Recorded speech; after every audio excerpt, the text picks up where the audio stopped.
Do you want to know what people are really thinking?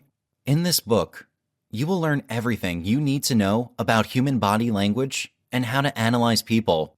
With expert advice, you'll be able to understand anyone's hidden motives and intentions. Hello, this is Vincent McDaniel, and you are listening to How to Analyze People with Body Language. Decode human behavior with dark psychology, manipulation, persuasion, emotional intelligence, NLP, and mind control secrets to read people like a book. Provided to you by United Audiobooks. I hope you enjoy my audiobook. Now, let us begin.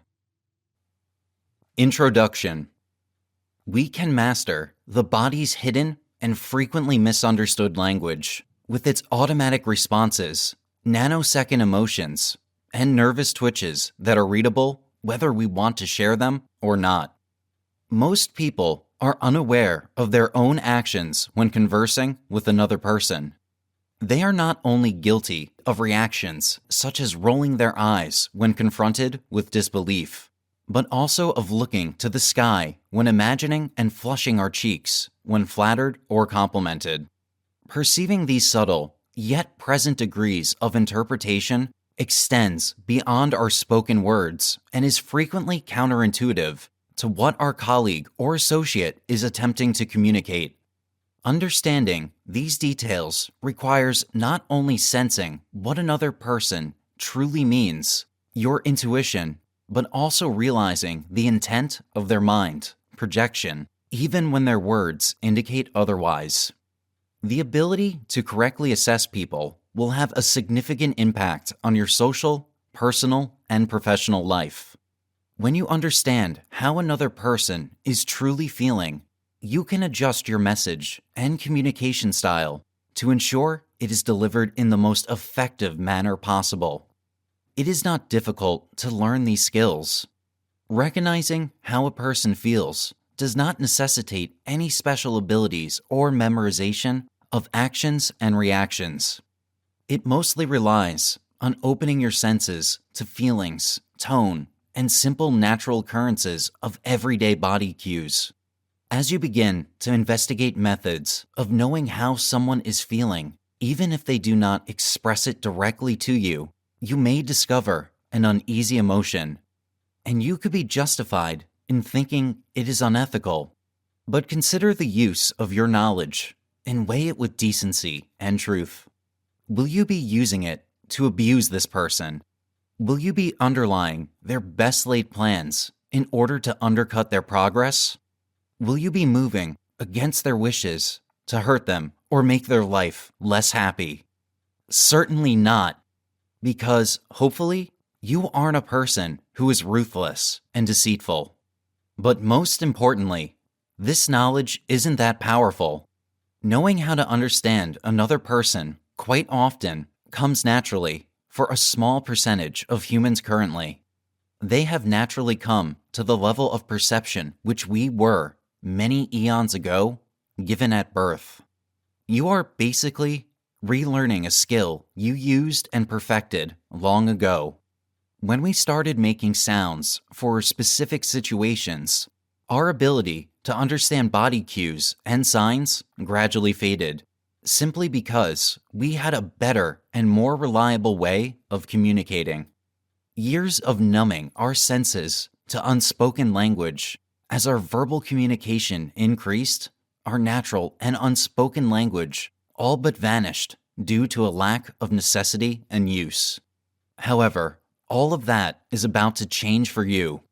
This book will first introduce you to the actions, nuances, and cues that have existed throughout history. Following that, you will learn how to improve your understanding of body language, methods, and conveyance.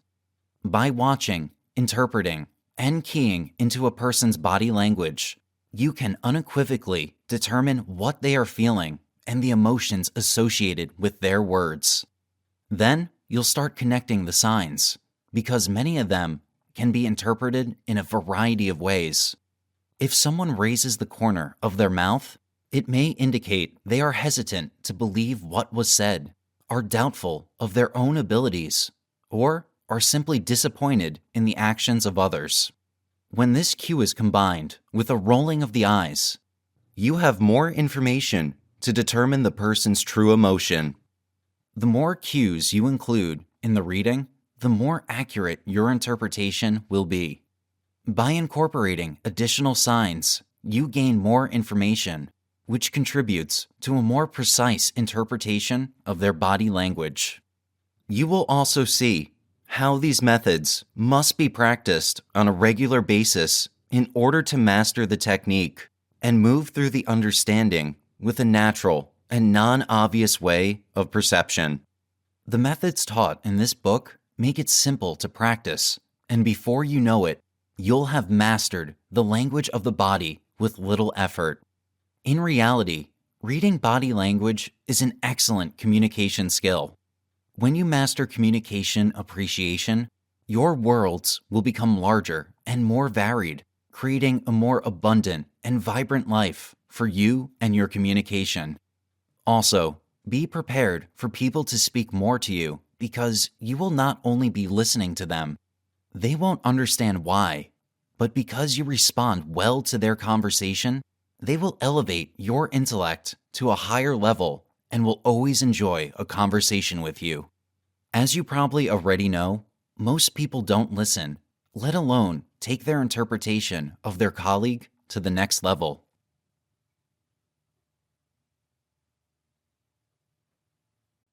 Chapter 1: Understanding Body Language. Body language is a major aspect of modern communications and relationships.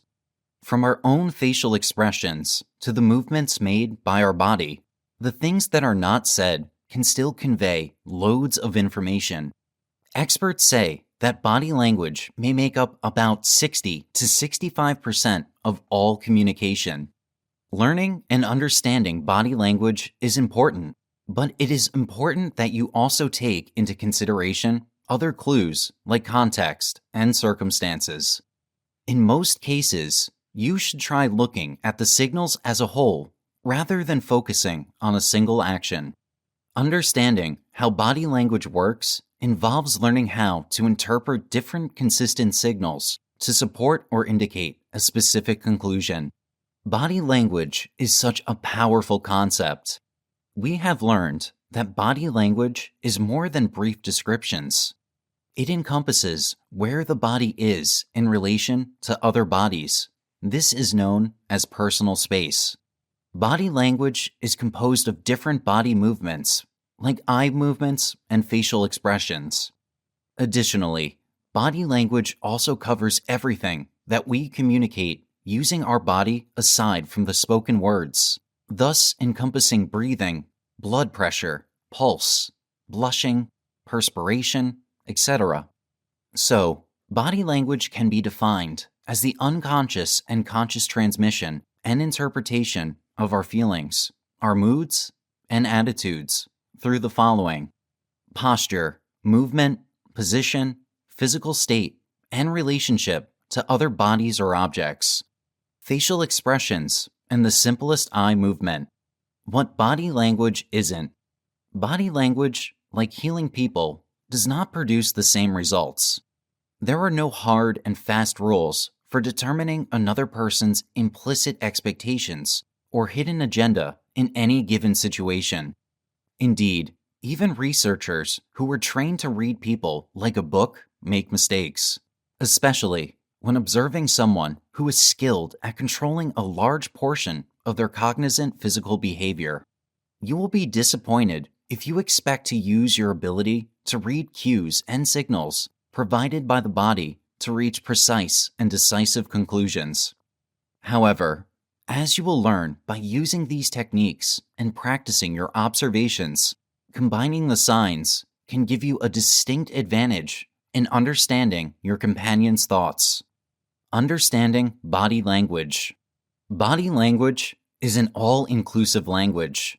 We as a whole use body finishes paperwork for nonverbal correspondence with others.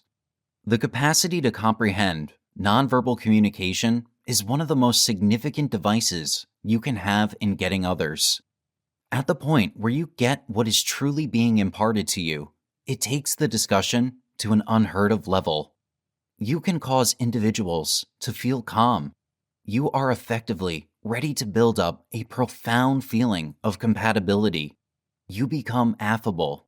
These things are amazingly helpful to you on the grounds that at least individuals like giving their affection, support, and business to individuals that they like.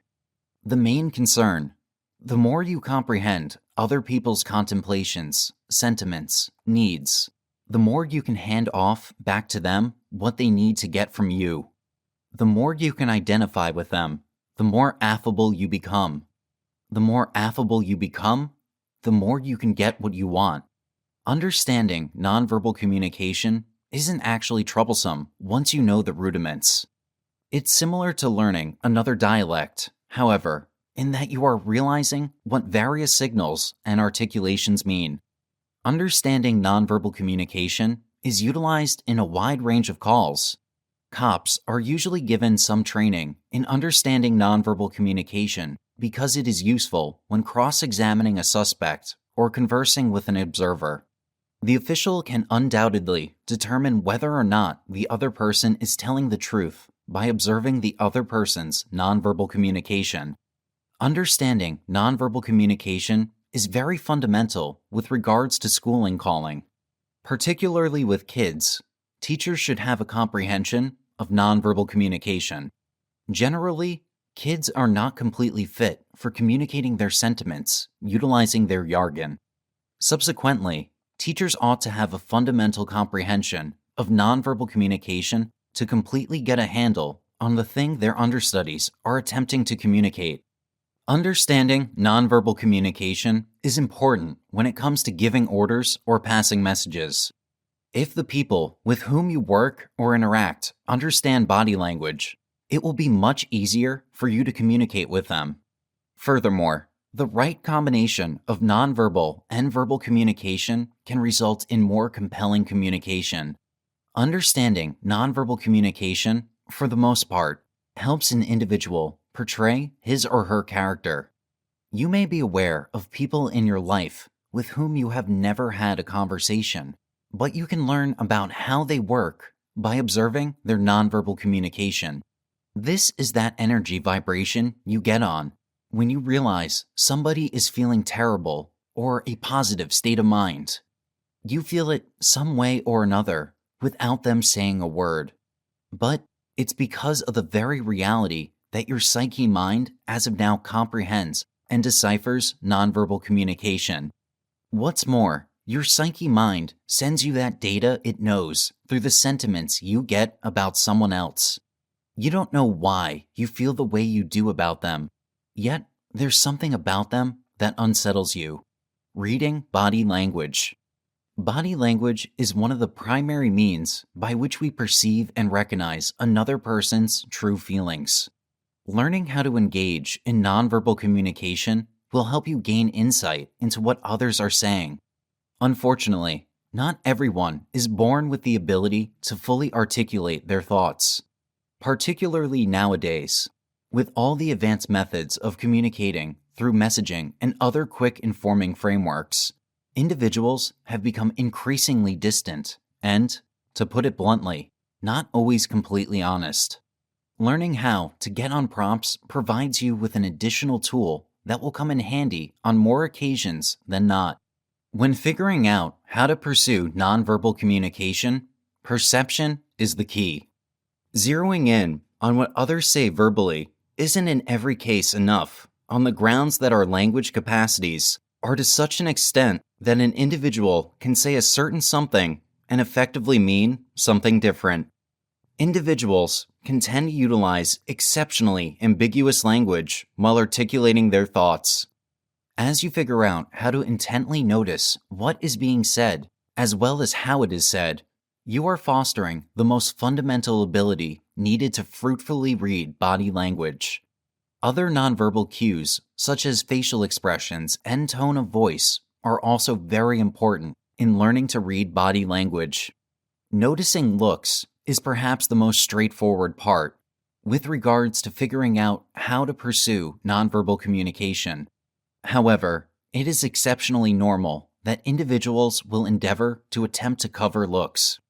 This very demonstration of attempting to cover how they feel would then be able to give a nearby spectator the thought regarding how that individual truly feels about the subject that they are talking about.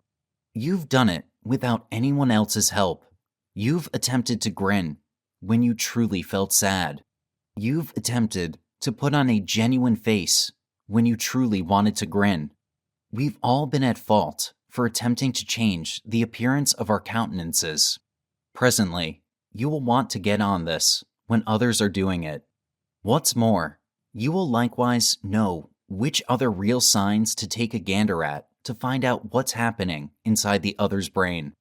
Believe it or not, figuring out how to pursue nonverbal communication is more precise than machines, which as a rule bomb with regards to perceiving human emotions. Therefore, another individual could foster the expertise of having the option to pursue nonverbal communication that will go about as a helpful device in many events. In your arrangement to pursue nonverbal communication, you'll figure out how to zero in on eye movements. You will realize what a cautious real stance is versus one that is open. You'll have the option to know when somebody is assessing you or attempting to overwhelm you. You'll likewise get to know your own stances and gazes much better. Then, you can send the right message. As such, albeit the language of the body works as a general rule, not every person who is folding their arms is closed down. In some cases, it simply implies that they are cold. Or, on the other hand, it could imply that they are anxious and not totally prepared to be available to you yet. One of the most effective ways to get an individual in your mind, which is a high-level strategy, is by demonstrating their substantial stances first. Get them into compatibility with you, and when you realize you are in a state of harmony, you can lead them through changing your appearance or body pose. Individuals change their brains when they change their physiology. As you review the circumstance, notice where your eyes are going. Notice where your head is going. Presently, do something contrary to that. For instance, on the off chance that you were peering down when you felt awful, which is the thing that is typical for the vast majority, gaze upward. Presently, while you are gazing upward, make as decent an attempt as you can to feel awful. You can't do it, can you? I could talk more about this. However, we'd never understand nonverbal communication. As you face the methods of figuring out how to pursue nonverbal communication, you may simply end up in your amazing line of work, with your fantasy mate heading to your fantasy home, in your fantasy home to design your fantasy getaway. Regardless, having this expertise will make your life simpler by outfitting you with the right devices to comprehend individuals around you. How to read body language. There are two ways in which you can use body language to improve your face-to-face interaction: by studying the person's body language, regulating your own body language initially and as a response, by understanding what others tell you with their nonverbal communication and taking control of the clues you receive. You can improve the reliability of your communication impressions tenfold. The actions and reactions of our bodies speak louder than words. It's all about knowing what to look for in the situation or circumstance you are managing.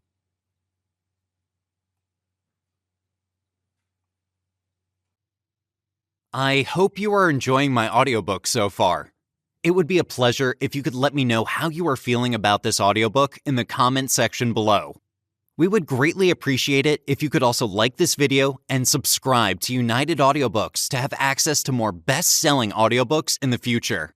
Also, please, if you are interested in getting more free audiobooks, please click the first link in the description below. Now, let us carry on with the next chapter. Chapter 2. Body language and mindset. With many different cultures, customs, traditions, and regions comes the difference in gestures and body language. You can't expect other cultures to adopt your customs. You may not be willing to adopt theirs. This fact will determine how you deal with other people from a culture different from yours. Would you compromise your culture or force others to accept yours? It may be difficult to understand a foreign language, but signs, like body language and gestures, are powerful communicators. Sometimes people may not understand what the other person is saying, but when it comes to nonverbal communication, an understanding may come easier.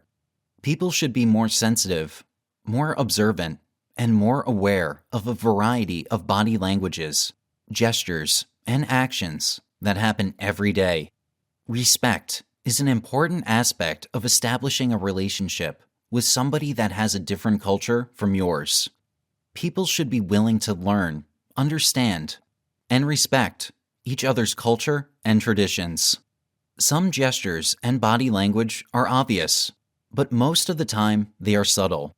Silent body language is indeed powerful. Whether you are working in a culturally diverse company or simply want to understand a neighbor or a new friend, understanding what people want to say by interpreting their body language can be quite a challenge. How body language improves your mindset. Body language affects the very center of who you are as an individual. It impacts our posture and physiological well-being, yet it can change our psychological viewpoint, our impression of the world, and others' perception of us in an instant of a moment. We utilize our body language to communicate our musings, thoughts, feelings, subconsciously and consciously. We synchronize body movements to the words we express, sometimes in an exaggerated manner to emphasize meaning.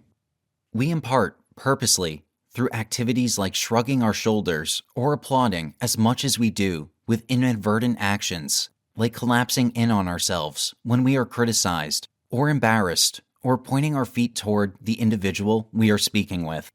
Before the spoken word began to be our most widely used form of communication, body language was the primary technique for expressing ourselves as well as understanding others.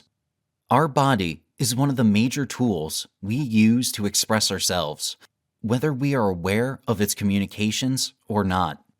Does body language influence our state of mind? Our body language interfaces our communication with the outside world and is also a way we associate with ourselves. How do you treat yourself? Do you slouch over when you walk, or do you walk tall and proud? Is it true to say most of us have a respectful and grateful relationship with our bodies? Most likely not. We regularly underestimate our bodies, criticize them, demand more, and give to less. We frequently set its well-being aside unless presented with an ailment or illness. Most often, our incredible physical machines are taken for granted. Body language shows our inner beliefs of how we personally feel about our bodies. This outward show of respect, or lack thereof, can impact our physical body and posture. However, it can change how we are feeling also. Being able to tune into a positive attitude when faced with a negative situation causes us to develop and maintain elevated levels of confidence and energy. This evolution of emotion is obvious in our outward body language. It is evident when we are confident as much as when we are scared. And you've learned how great posture and positive body language can also change our attitude, giving us the ability to reach positive feelings quickly, increase our confidence regularly, project energy, and outwardly display a winning attitude.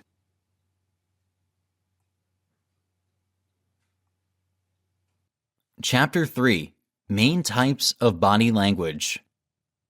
In this section, you will learn many kinds of nonverbal communication. Two of the most widely recognized kinds of nonverbal communication individuals can, without much of a stretch, get on our heartfelt nonverbal communication and hello nonverbal communication. Different types of nonverbal communication you will find are forceful, mindful, exhausted, shut, tricky, protective, predominant, passionate, assessing, open, power, prepared, loose, and submissive. Aggressive body language. Being punched in the face or punching someone are not examples of aggressive body language. There are numerous types of powerful signs that, if you get on early enough, can save you from becoming a victim of an actual assault or give you the opportunity to turn the animosity down. In any event, forceful nonverbal communication is a warning sign of a potential actual danger or an intimidating intent. Actual brawls are never a good thing. Understanding the red flags is extremely beneficial. Knowing signs of forcefulness could save your life if you work in a setting where there are unstable people, such as a jail. Aggressive nonverbal communication can emerge in a wide range of structures. Facial signals that make you aware of a potential danger are glares, pressed together lips, blushing of face, a scoffing look, secure jaw, gaze downs with a squint, and jolting of the head towards you, similar as one would snap their body towards you in a forceful advancement. Another common facial danger sign is someone getting right up in your face with their face. With these motions, it is best to move 2 or 3 feet to put some distance between you and the forceful individual, giving you a chance to potentially stop the situation. The SALT position of nonverbal communication is frequently the positioning of feet for stability and the securing of clenched hands and muscles.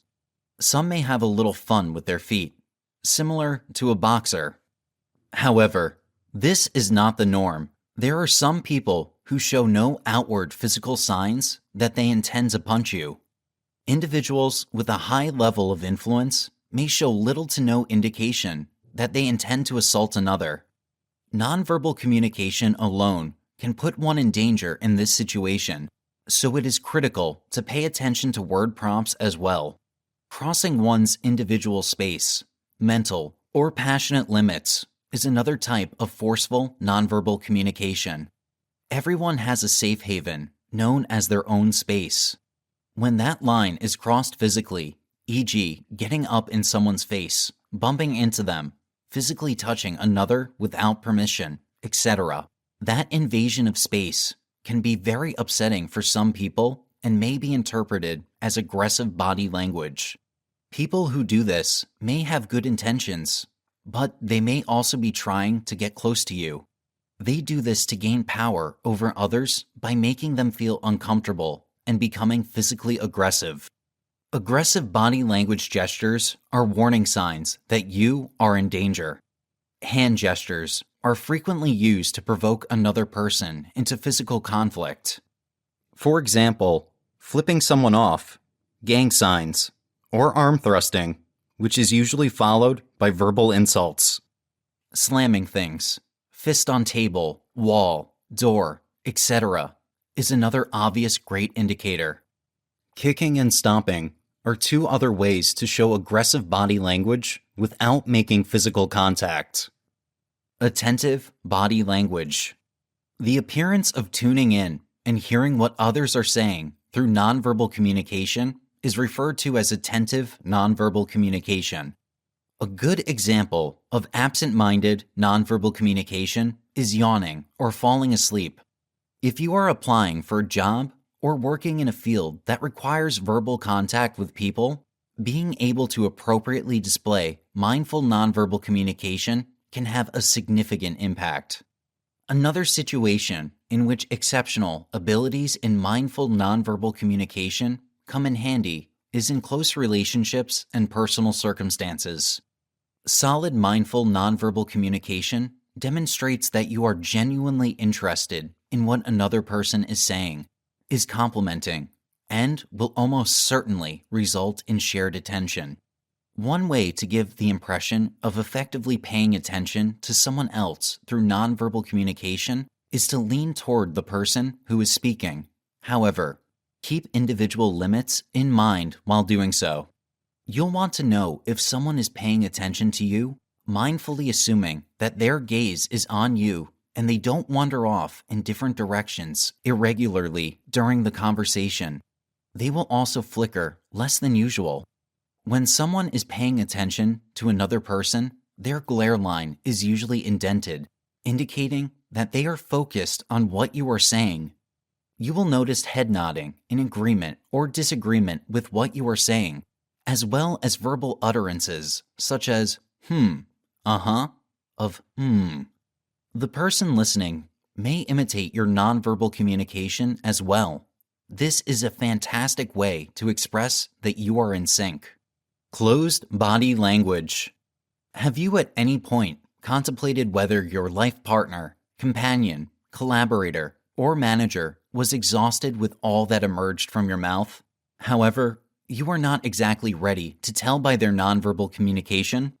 Well now, you will actually want to let know if what you are saying is falling upon hard of hearing ears. One of the primary signals that somebody is thoroughly blocking you out is their look level.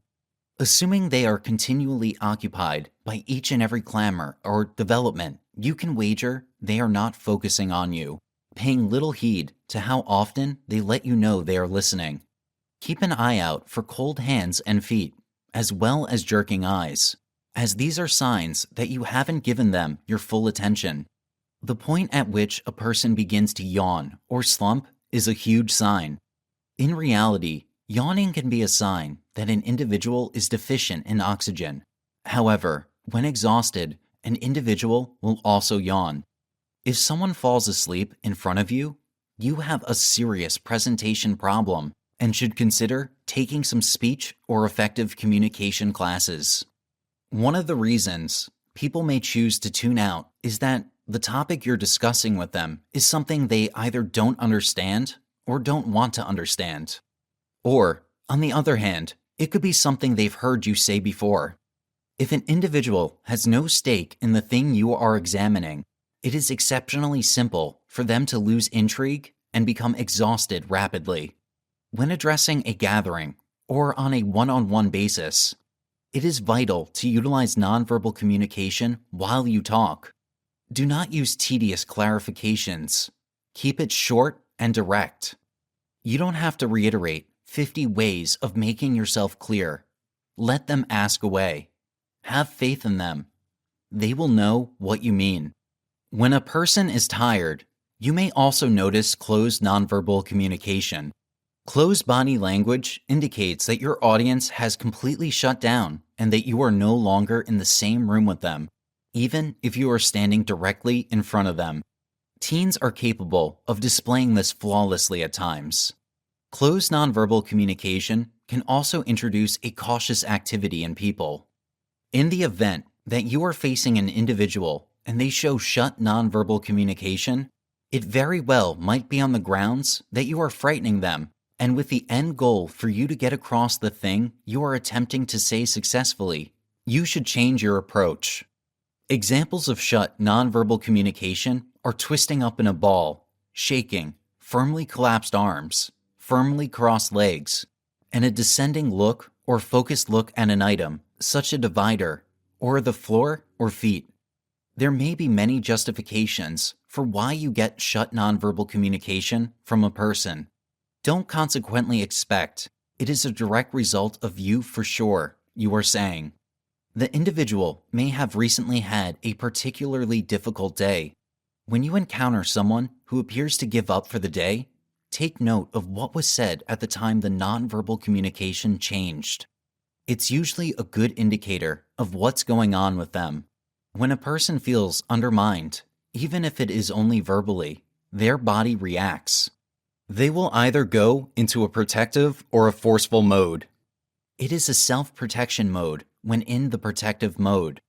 Twisting up in a ball protects vulnerable organs and body parts in the event of an attack. It can also act as a self-sustaining influence to calm a person. Another reason people may exhibit closed nonverbal communication is that they are attempting to conceal something from the other person, such as tears or looks. You can move an individual from closed nonverbal communication to more open and tolerating nonverbal communication by giving them something to hold, such as a beverage, or by giving a toy to a child. Another approach is to mimic their nonverbal communication in such a way that they unwittingly notice how much you resemble them. This will help with affinity configuration. You can move them into a more open body position once you've reached compatibility by driving them with your body becoming open again. Deceptive body language. Deceptive nonverbal communication ought to be important for everybody to learn. It can help you determine whether someone is being truthful with you or attempting to deceive you. However, some people, such as salespeople, psychopaths, and criminals, are very good at concealing deceptive body language. Looking for uneasiness cues is a common method for determining whether or not a person is being dishonest through their nonverbal communication. Some normal nervousness signs are perspiring, strain, scouring the rear of the neck or other body parts, abrupt developments, body jerks, change in vocal tone or intonation, expansion in pace of discourse, biting within the mouth, and placing the hands in pockets or having uneasy hands.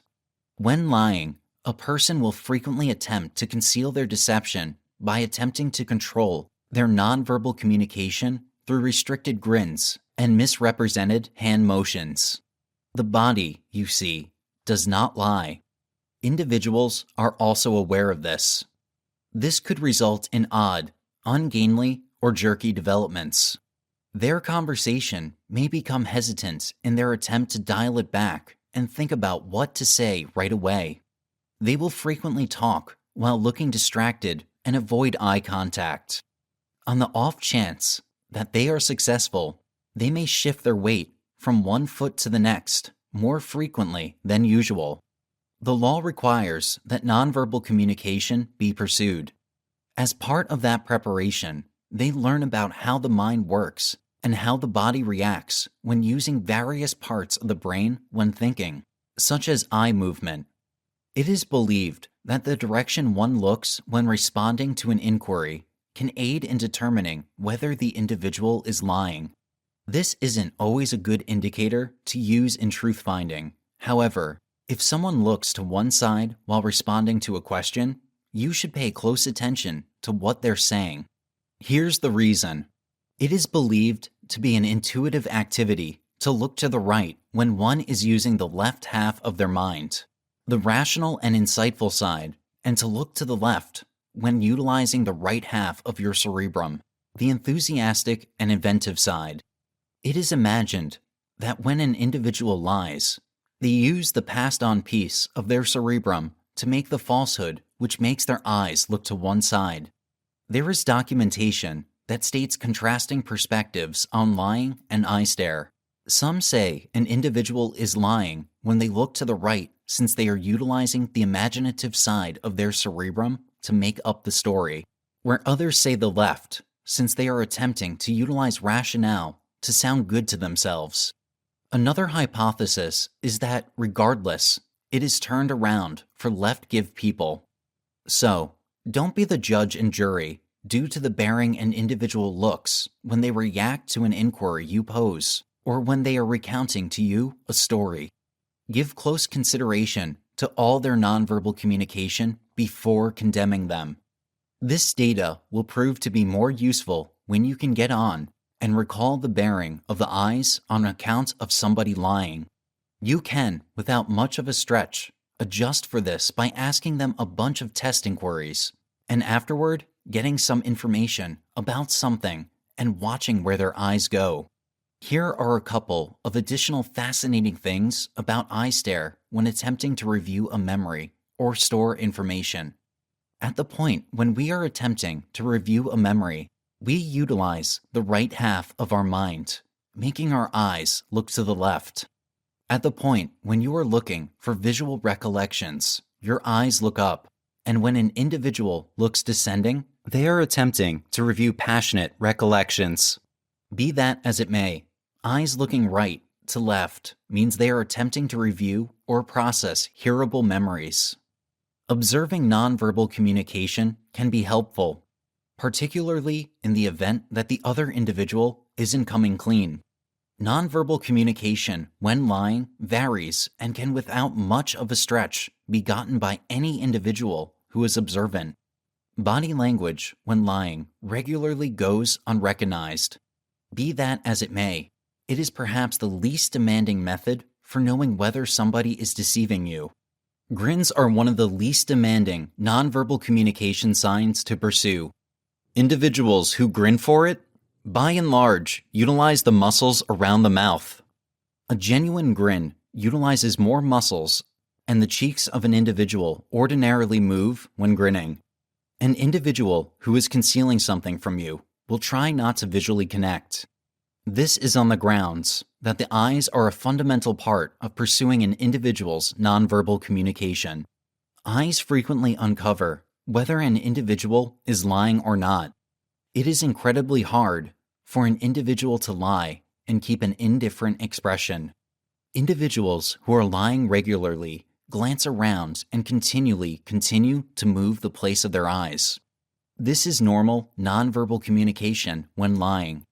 On the off chance that you are in such a circumstance, you are presumably being lied to.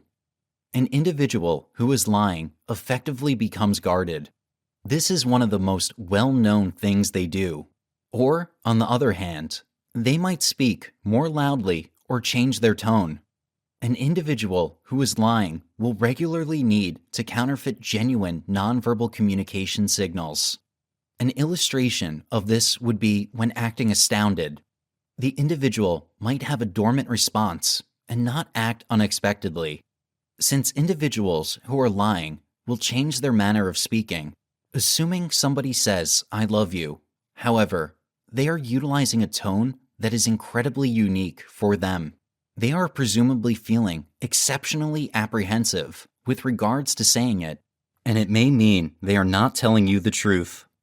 Some individuals become hardened when lying. Likewise, they as a rule utilize their hands to cover their face by scratching their nose or covering their mouth while speaking. Oftentimes, lying is utilized when being a tease. Individuals will mislead and attempt to make themselves more agreeable. Watch for abrupt changes or changes in their body. Being aware of these progressions will empower you to know when somebody is furnishing you with bogus data. Noticing hand developments is additionally convenient. Nest frequently jerk their fingers or play in light of their hair. Keep in mind when what is spoken isn't reality. The body can't lie.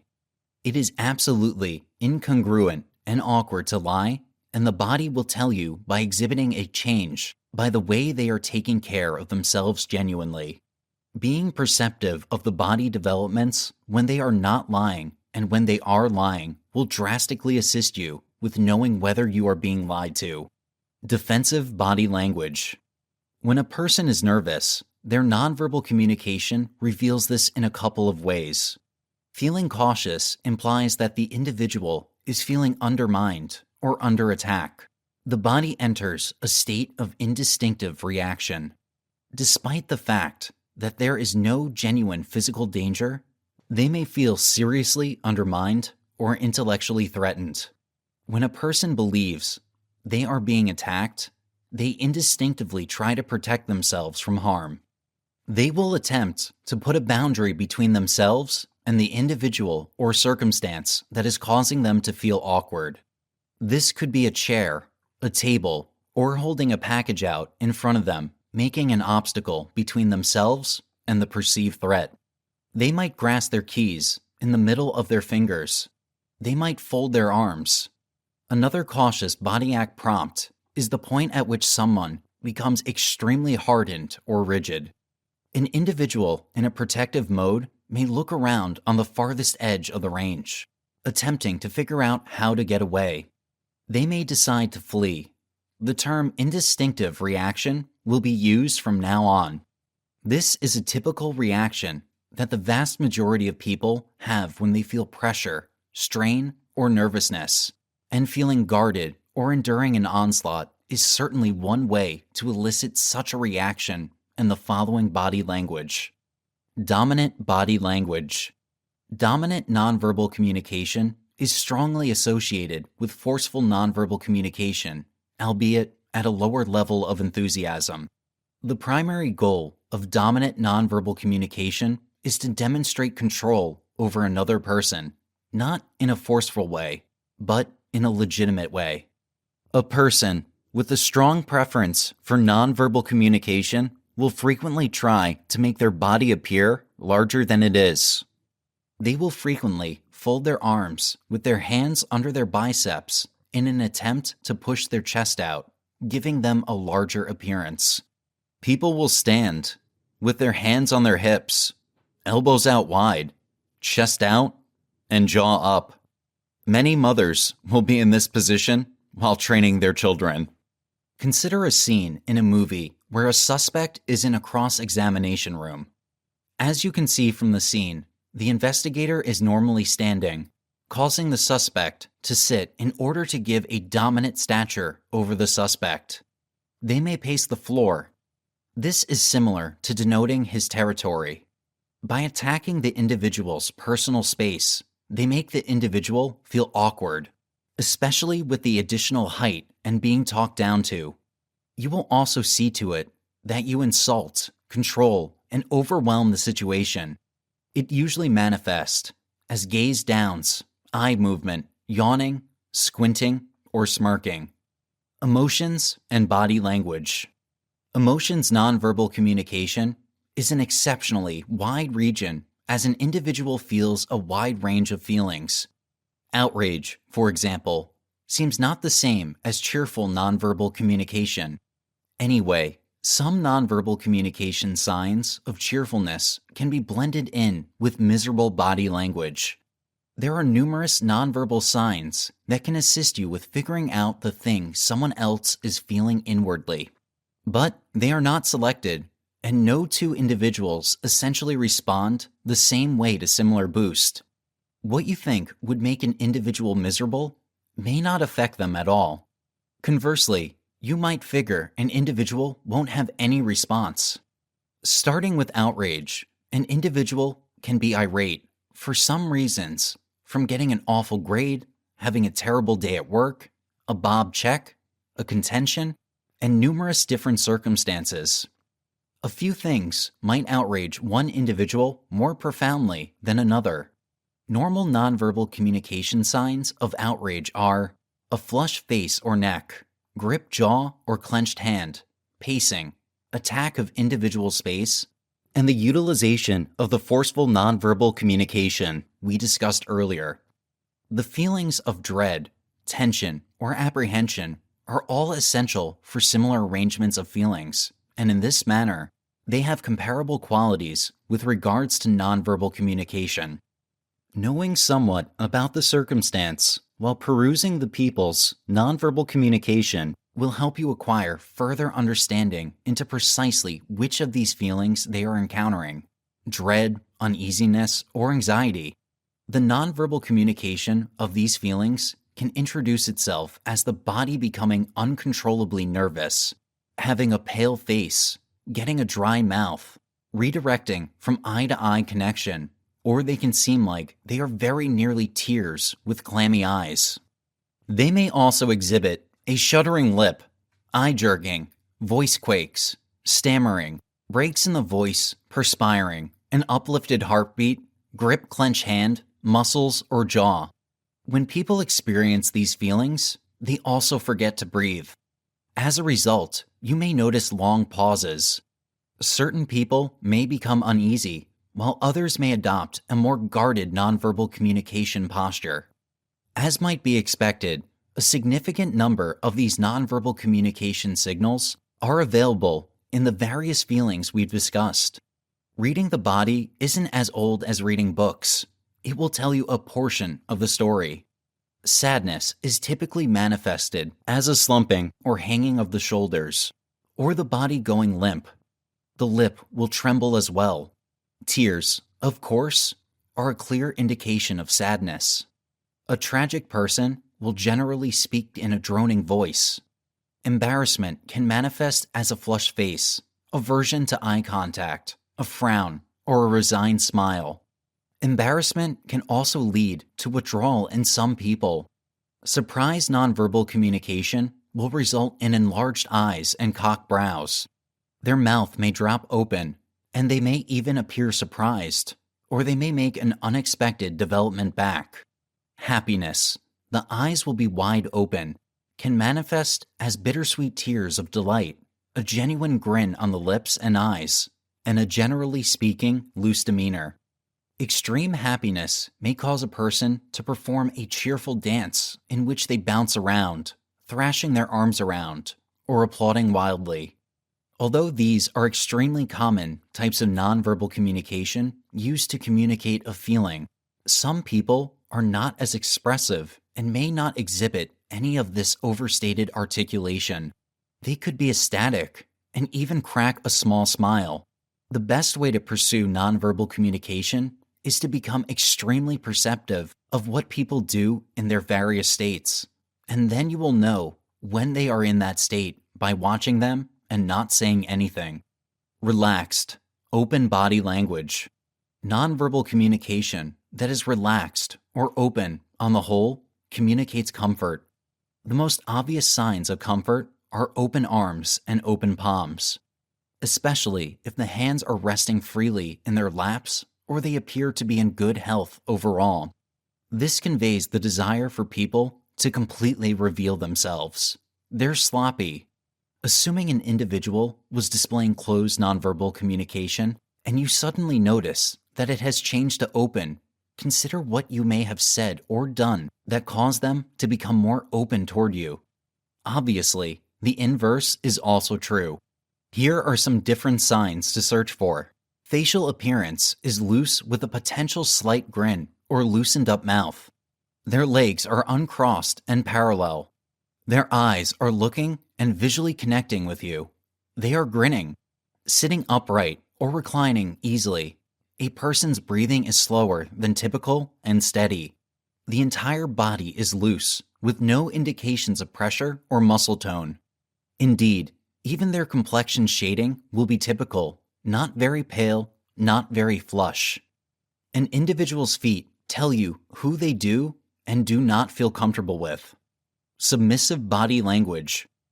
An individual who is compliant is attempting to shield oneself from seeming to be forceful or as a danger. They are doing what they can as an option for them to keep away from confrontation. These are a couple of positions an individual who feels compliant will take on. A hunkering position, even somewhat with knees marginally bent. Hunching inwards diminishes the size of the body, restricting the capability of being hit additionally, securing imperative areas. Arms are held in. Putting the body in a lower position shows the other individual that you are not a physical threat. Even while sitting, an agreeable individual will pick a lower seat or droop to bring down others. Staying totally as yet, keeping the head down, turning the jawline and head down shields the weak neck from attack. The eyes will be wide and mindful, showing the individual you are regarding what they are saying. Submissive individuals grin more at dominant individuals. The grin is not genuine. When the compliant individual moves, they make little development. Ladies will more often than not show more compliant nonverbal communication than men. Chapter 4. Mastering the Art of Analyzing People. Body language clues, the basics. When individuals communicate, the face is typically the focal point. The lips are home to revealing contextual clues towards a person's thoughts. For example, when the lips begin to draw inward towards the mouth, a person may be hiding something. They may have a secret or detail they want to share with you, but are apprehensive due to various reasons. This is something known as lip swallowing, as a person is physically stopping themselves from revealing what they truly want to say. Many attribute a sad face with the corners of the lips pointing downward. Some individuals rest their lips in this position on a regular basis. This could indicate an inward turmoil or grief they are experiencing. Many of us encounter melancholy individuals, whether personally or in the workplace. The next time you're speaking to them, pay attention to the positioning of their lips. You may have a solid backing for viewing them as being generally sad. People who frequently bite their lips may deal with chronic anxiety or showing you that they are uncomfortable. Many times, an unpleasant conversation, stress, or nervousness will show through biting. This action is almost like a safe space for individuals as it provides them with comfort in the midst of anxiety. Signs given through the nose. Although commonly ignored, the nose can signal various emotions such as aggression, displeasure, and even brainstorming. When people are deep in thought, you may notice that they tend to play with the tip of their nose by wiggling or even making an imprint on it. A slight pinch shows frustration. Perhaps a person cannot figure out a solution. You have likely heard the reaction of a person being provoked. However, the nose can signal the true nature of their next move. When the nostrils flare, a person is experiencing a great deal of adrenaline due to feelings of extreme anger. They may be reaching their limit in an argument and gearing themselves up for the next level. When you notice this, perhaps de-escalate the conversation until that person can calm down. They may be using this intense form of breathing as ammunition to explode. What your eyebrows are saying. The forehead works in conjunction with the eyes and eyebrows to signal astonishment with slight wonder. Maybe you are retelling an exciting story, and the person doesn't quite believe the extremity of it. Their forehead may wrinkle to indicate disbelief. This doesn't mean they think you are a liar. Rather, they are surprised by the story's context, which makes them want to know more. The eyebrows are as expressive as the eyes. Since they are flexible to a certain degree, they are able to be animated. As mentioned, a wrinkled forehead can be associated with shock. Often, this is accompanied by raised eyebrows. This positioning of the face is aligned with the common gasp expression used in illustrations. When lowered, the brows can signal a plethora of emotions, from confusion to irritation. Speculation is the commonality between the different signals given off by the brows. In addition, a lowered brow could indicate disrespect. In an argument, oftentimes, one misspoken phrase can set off a round of lowered brows, followed by the head slanting backward. Cartoons may depict a hunky man raising and lowering his eyebrows up and down when looking at an attractive woman. These actions are often expressed in an extreme manner. Although entertaining, illustrators are correct with their depiction. Brows moving in a quick up and down motion can signify recognition. When we run into an old friend at a crowded coffee shop, our eyebrows may quickly jolt up and down. These are examples of subtle movement taking place in unlikely areas of the face. The eyes were purposely left out as we will dive deeper into their meaning later.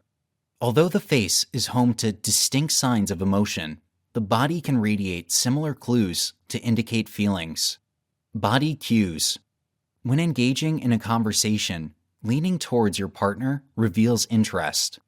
While eating dinner, a woman may lean in towards her date with her entire body pointed in his direction. When this occurs, all areas of the body are facing the subject at hand. Even the fingers, toes, knees, and nose are facing the opposite person. In many instances, legs leaning towards a love interest while sitting could indicate a desire for a sexual encounter. A hunchback with shoulders pointing inward indicates anxiety or sadness. When the body curls inward, this demonstrates fear. Your body is trying to protect itself indistinctly. When a child is embarrassed, you will often notice their head, shoulders, and arms dropping in an obvious manner. In adults, we are conditioned to hide emotions such as embarrassment, anxiety, or fear. Because of this, the signs are subtle. At the root of all emotions, such as embarrassment, anxiety, or sadness, is fear. Fear of the unknown, fear of what others are thinking, and fear of the future. With the body curling inward, you may suddenly feel safe and less vulnerable. To prove this, imagine a time when you were embarrassed by a mistake at work. Perhaps your boss confronted you about it in a less than ideal manner.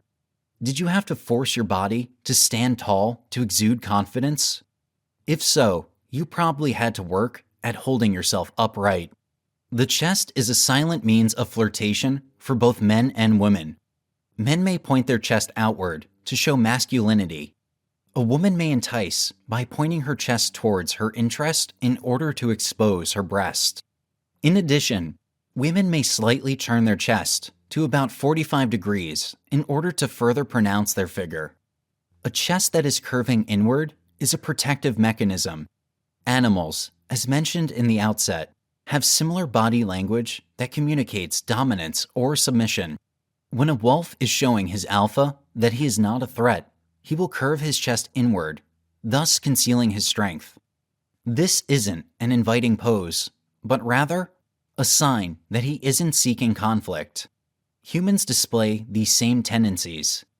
A successful CEO may relax the chest and position it inward when wanting to appear humble towards employees.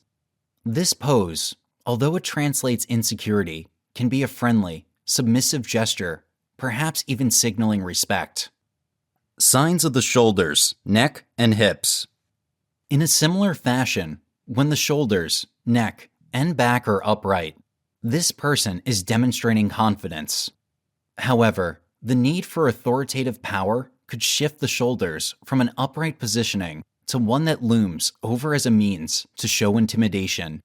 Notice how the shoulders, even though being portrayed as upright, still slightly curl. Although this person is clearly trying to establish authority, there is still a slight insecurity or protection in his stance. This is a key sign in revealing people who may appear confident but are truly insecure about something deep down. The back is powerful and direct. When you are conversing with someone and they keep their back turned away from you, likely they are not interested in what you have to say. In addition, this could be another sign of attempting to give off dominance. This dismissive behavior is condescending to the person they are engaging with and makes them less approachable. The hips make subtle movements, but powerful demands. Generally, the hips are used with sexual communication, thus inviting or rejecting a potential partner. When pushed outward or swayed, the invitation for flirtation is abundant. A person may show their attraction in this manner. Similarly, the direction that the hips are pointing towards could also signal the direction that person wants to go. Body language is a beautiful tool that allows truth to emanate. Body language is all about association. The directions that we typically link to emotions can reveal the true state of a person. In order to effectively master this language, it is important to understand basic psychological principles. When assigning deeper meaning to common motion, you are thinking like a psychologist.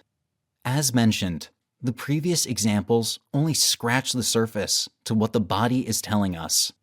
As we dive into the complexities of body language, you will see how intricate and detailed this communication form truly is.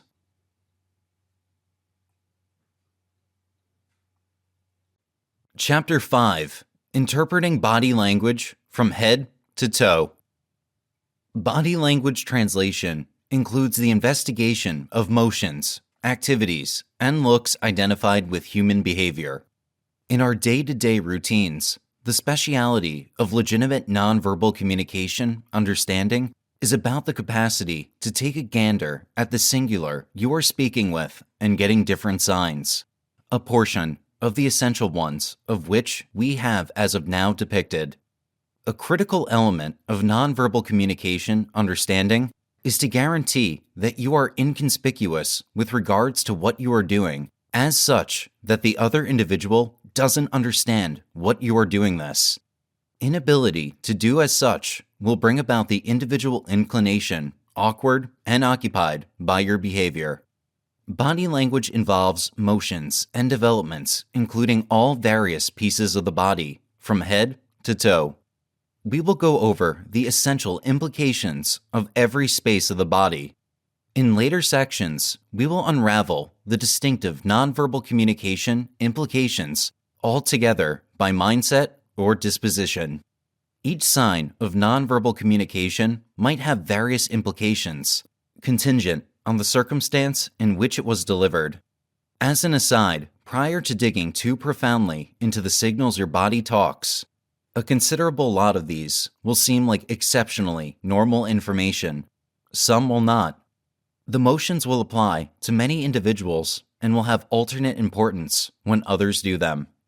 The fact of the matter is there are numerous things to search for, and the better you get at A. knowing what to search for, however, B. and above all, realizing the individual who's making the motions, you will sort out what the motions intend to them, the better you know them. You will even get on novel signals not shrouded in this book, and those are similarly as essential to notice and give careful consideration of. Likewise, remember, this book is being written in North America. These motions are commonplace of Americans and may decipher diversely or have altogether various implications in different societies or countries. Try to utilize these as an overall reference to assist you with focusing and hone your capacity to take a gander at individuals in an alternate way. Head. You can flag yes or no by the development of your head. Gesturing normally implies yes or I concur. At the point when you have somebody gesturing their head in understanding, you realize you are in great compatibility with them and they like what you need to say. Tilting the head in reverse or to the side demonstrates that the individual is thinking profoundly or thinking about one more idea or idea. Face. Facial articulations are clear noticeable indications of how somebody genuinely feels, but there are certain individuals who have polished to turn out to be truly adept at controlling their looks, and they might run over on a superficial level as to some degree blank or passive. This may be an admission sign. At the point when somebody is attempting to conceal their appearance or how they believe, they might be attempting to misdirect you some way or another. Either that, or for reasons unknown, they are truly awkward communicating their sentiments. It doesn't imply that they are unscrupulous. However, assuming you are said, attempting to shape a relationship with this individual, it may imply that you need to take a stab at getting them to share themselves transparently with you. Eyes. The eyes are the windows of the spirit. The eye nonverbal communication is one of the most remarkable vehicles of nonverbal correspondence. It can either support or detract from what you're saying. Even the smallest movement of the eye can reveal the most profound meaning. No one can miss what is communicated through the eyes, even if the face is vacant. The eyes can say a lot in most cases. Eye contact. It is common to have eye-to-eye connection during a discussion. It can mean different things in different contexts. Eye contact is generally a sign that you have someone's undivided attention and interest. It can also denote trustworthiness. Furthermore, depending on the circumstances, it can be a sign of fascination. You can tell if someone is lying to you because it is nearly impossible for them to keep in touch with you for an extended period of time when they are lying. There is a physiological reason for this. When someone is making up stories, their eyes tend to look in a certain direction. If the person's eyes are not completely focused on you, it could be a sign of a few things, and you should borrow something more profound to sort out the precise significance in that specific circumstance. It usually implies that the person isn't interested in the discussion. It is, however, not obvious. It could also indicate uncertainty, doubt, or a lack of trust.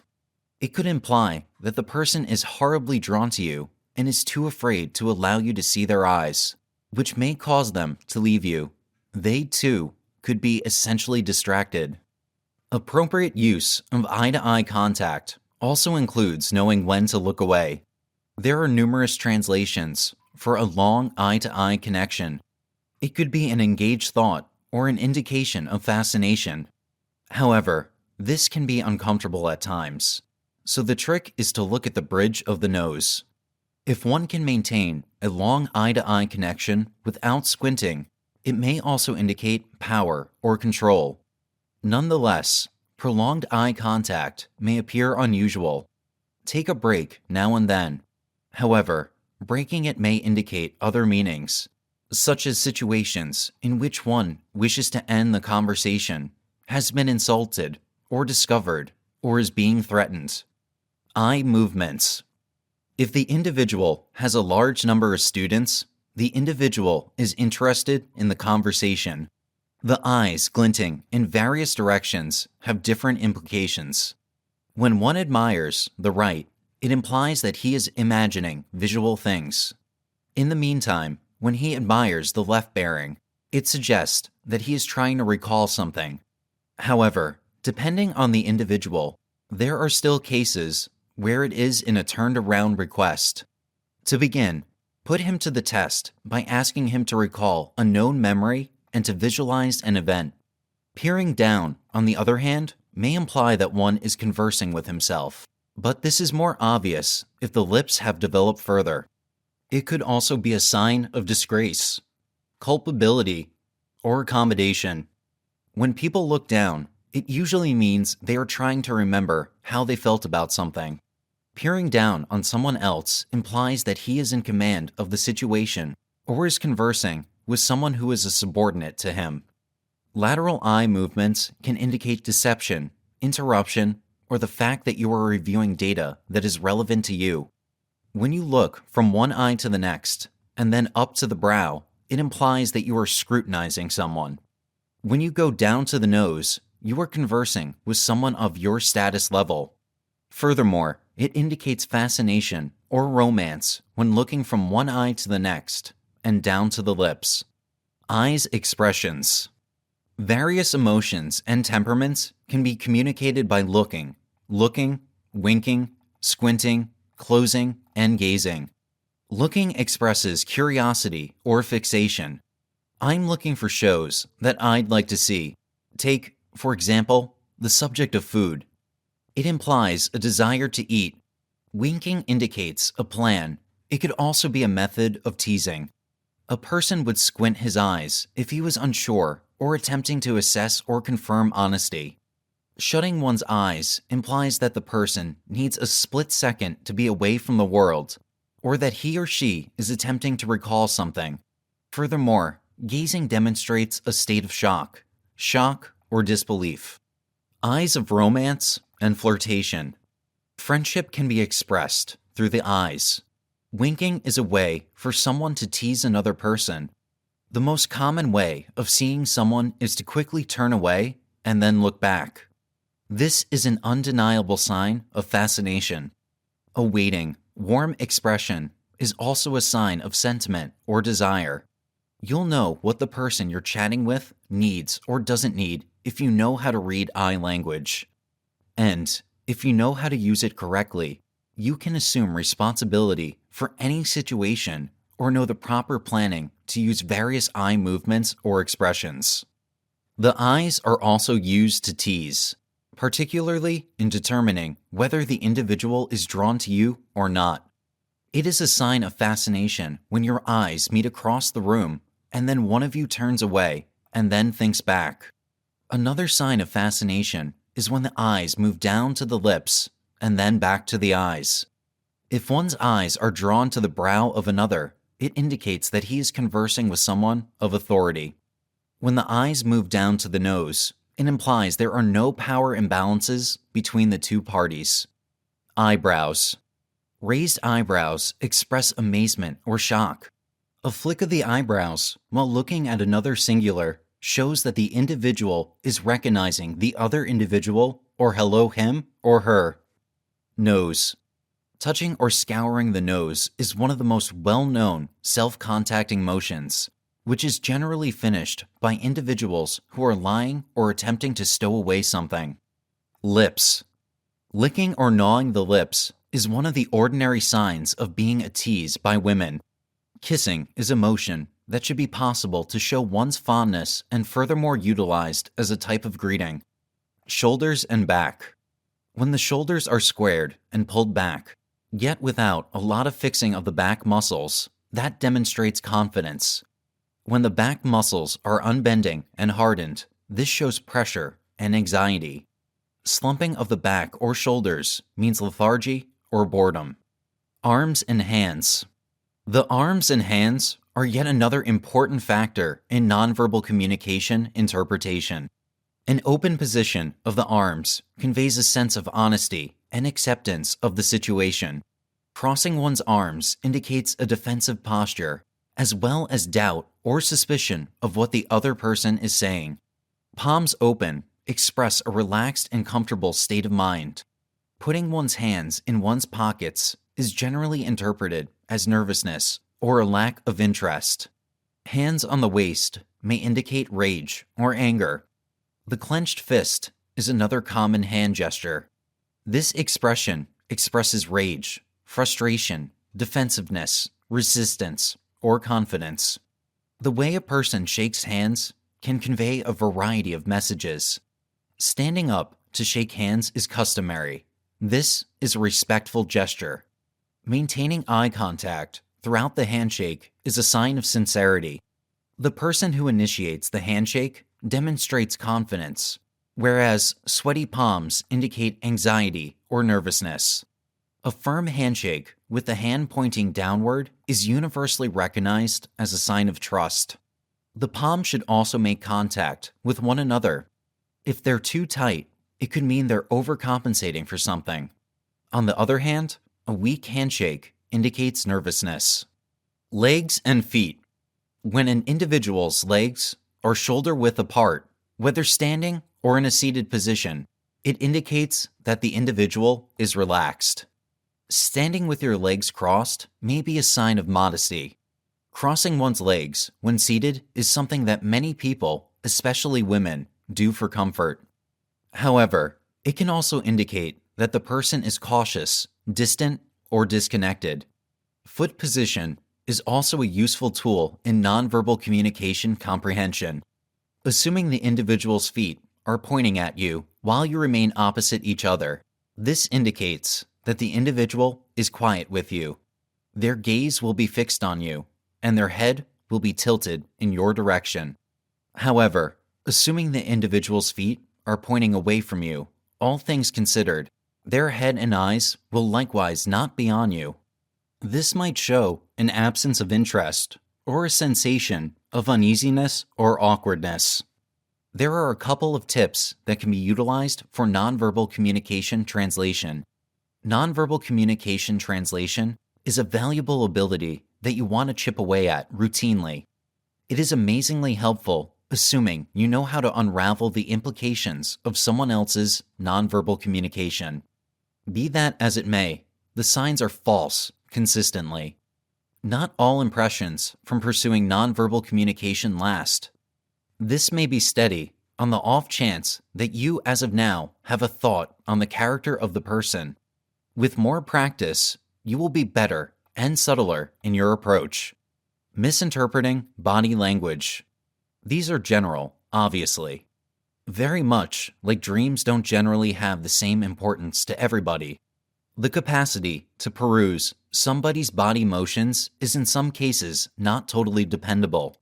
The motions performed by one individual that might be viewed as impolite, for instance, might be only an honest propensity for someone else. As you get to realize an individual better, you will gain proficiency with their exceptional body language.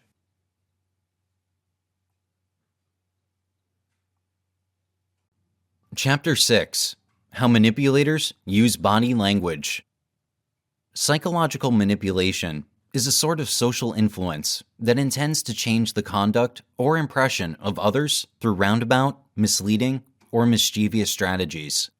By projecting the interest of the controller to another's detriment, such techniques are viewed as exploitative and shrewd.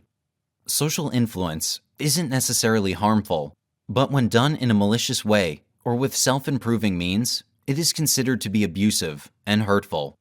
Many people feel justified in guiding another person's path, especially when they believe they are doing so for the betterment of others, such as supporting someone who is trying to lose weight or quit smoking.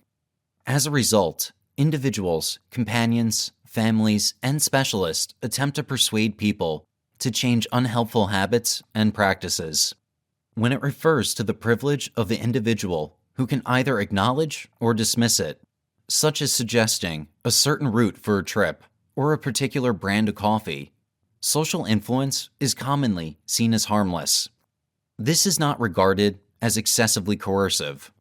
However, depending on the circumstances and motivations, social influence may include devious manipulation. Motivations of manipulators. Manipulators can have different potential motivations, including, yet not restricted to, the need to promote their own motivations and individual desires at the expense of another person or group of people, a substantial need to have others admire and be openly complimentary of them to the point of adoration, a need to feel in charge, a craving to increase a sentiment of control over others to raise their impression of self-confidence, wariness, or becoming bored with their circumstance, considering it to be a game of change, more so than disrupting lifestyle circumstances which harm others. Not identifying with hidden feelings, responsibility, or fears, and resulting in legitimization, wrongdoer doesn't control intentionally, yet instead attempts to persuade others in regard to their own insecure weaknesses. The frailty of psychopathic manipulators includes these thoughts as well. Subordinate individuals are coerced into thinking they are favored for their friendship and are led into ambiguous circumstances, agreeing to the endeavor when in all actuality they should not be involved at all. The victims are generally youth and innocent individuals. These people have limited experience in judgment and will, in general, accept misrepresented ideas and claims, such as sending teenagers credit card applications before they understand the consequences of the interest principles or debt incurred. Credulous individuals. These people can't accept there are unscrupulous individuals who would take advantage of others, or assume if there are any such people, they wouldn't have any reason to target themselves, like older people who have never had unscrupulous people rob them or become victims of identity theft. Susceptible individuals. Excessively allured by charm and charisma.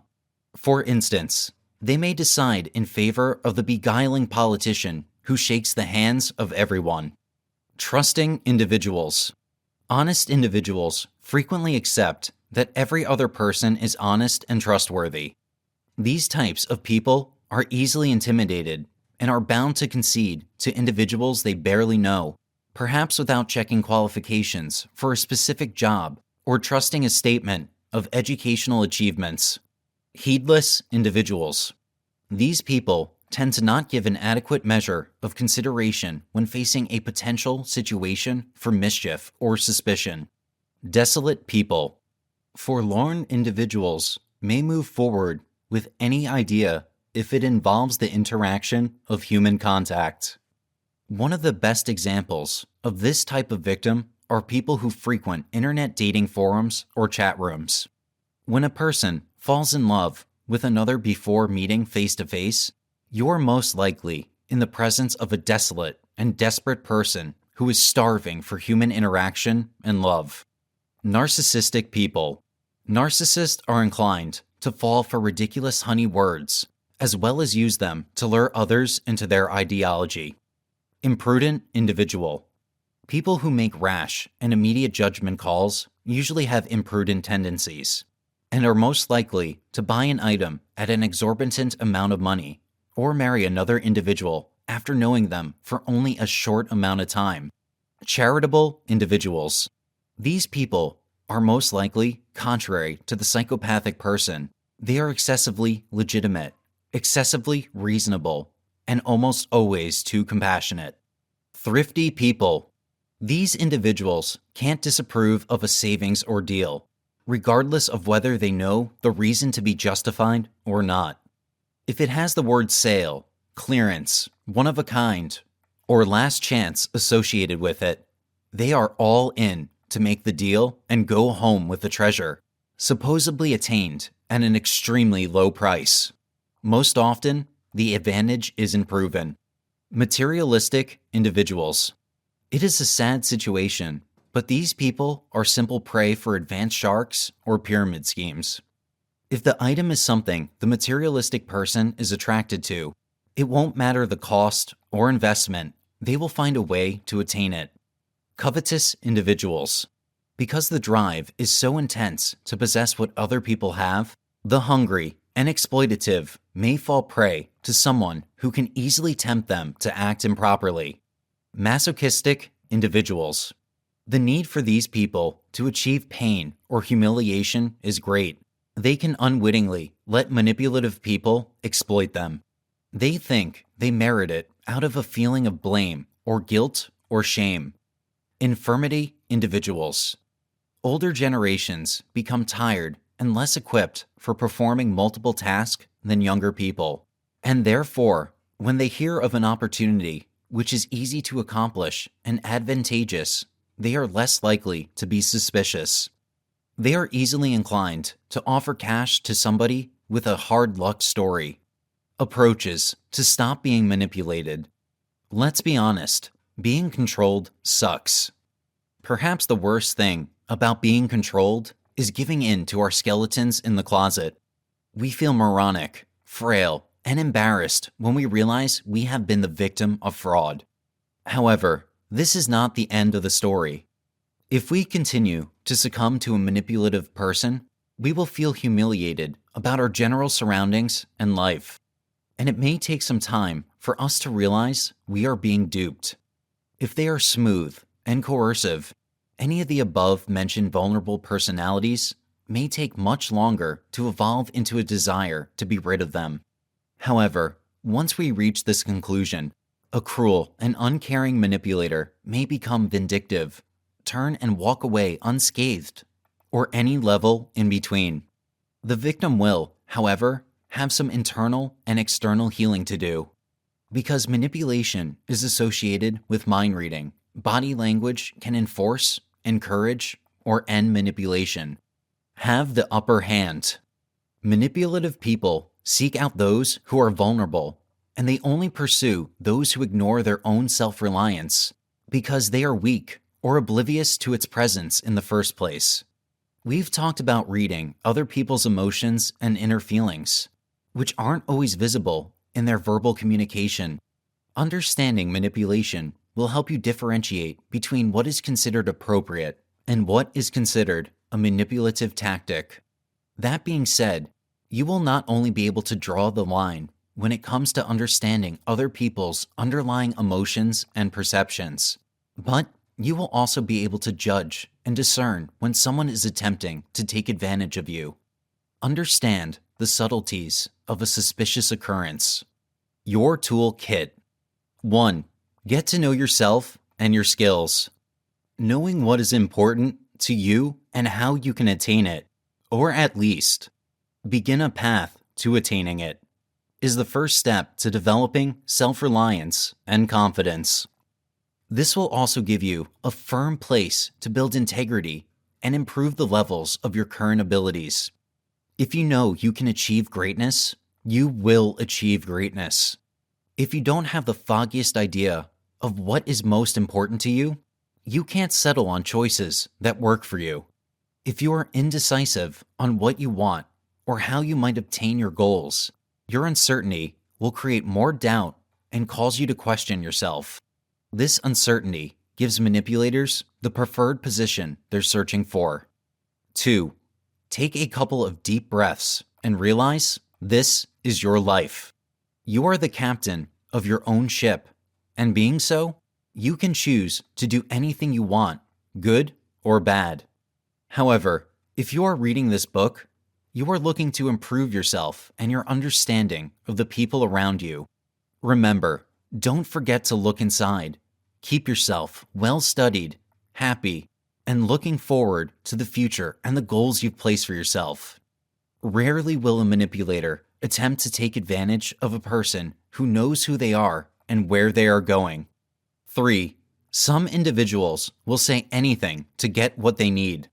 It's true, even those of us who are wary of other people's coercion aren't willing to learn the lesson over and over again. People who promise the world rarely follow through on their words, unless it's your overachieving mother. By understanding the reasons you trusted and were deceived, you've learned your lesson. Understand it, be wary of it, and move forward. No reason to retake the course you've already passed once. 4. When somebody won't take no for an answer. When you say no, you've already weighed the options and made your decision. No is a powerful word. You don't need anyone else's permission to make the best choice for you. It is also good to know when you say no, your receiving associate will respect your decision.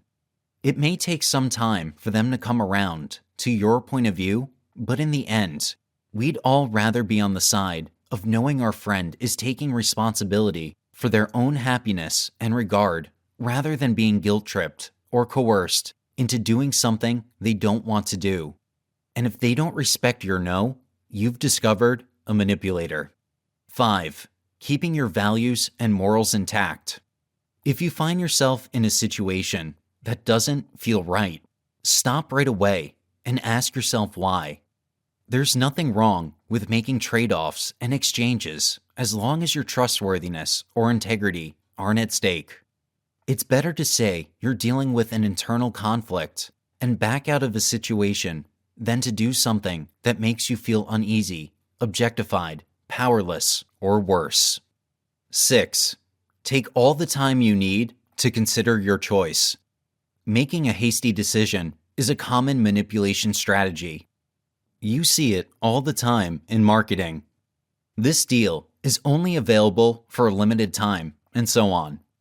If you need to make an important decision and you're on a tight deadline, remember that no one has any power over you except you. Even if trauma appears to be genuine, it is your choice whether to become involved or step back. Recognize that someone else's emergency is not your emergency. Take the time you need to make a well-informed decision. Don't give in to peer pressure. And if the answer comes quickly and unmistakably clear, by all means act. Make sure it is on your own terms. 7. Remember, not every person will like your choices. People who care about you and your happiness will respect your right to make your own choices. There will be no other option if they truly care. Individuals who push you extremely hard to do so for one of two reasons. Either their value or actions are in question and they require you to be with them, or they are unconcerned about you and have no respect for your decision.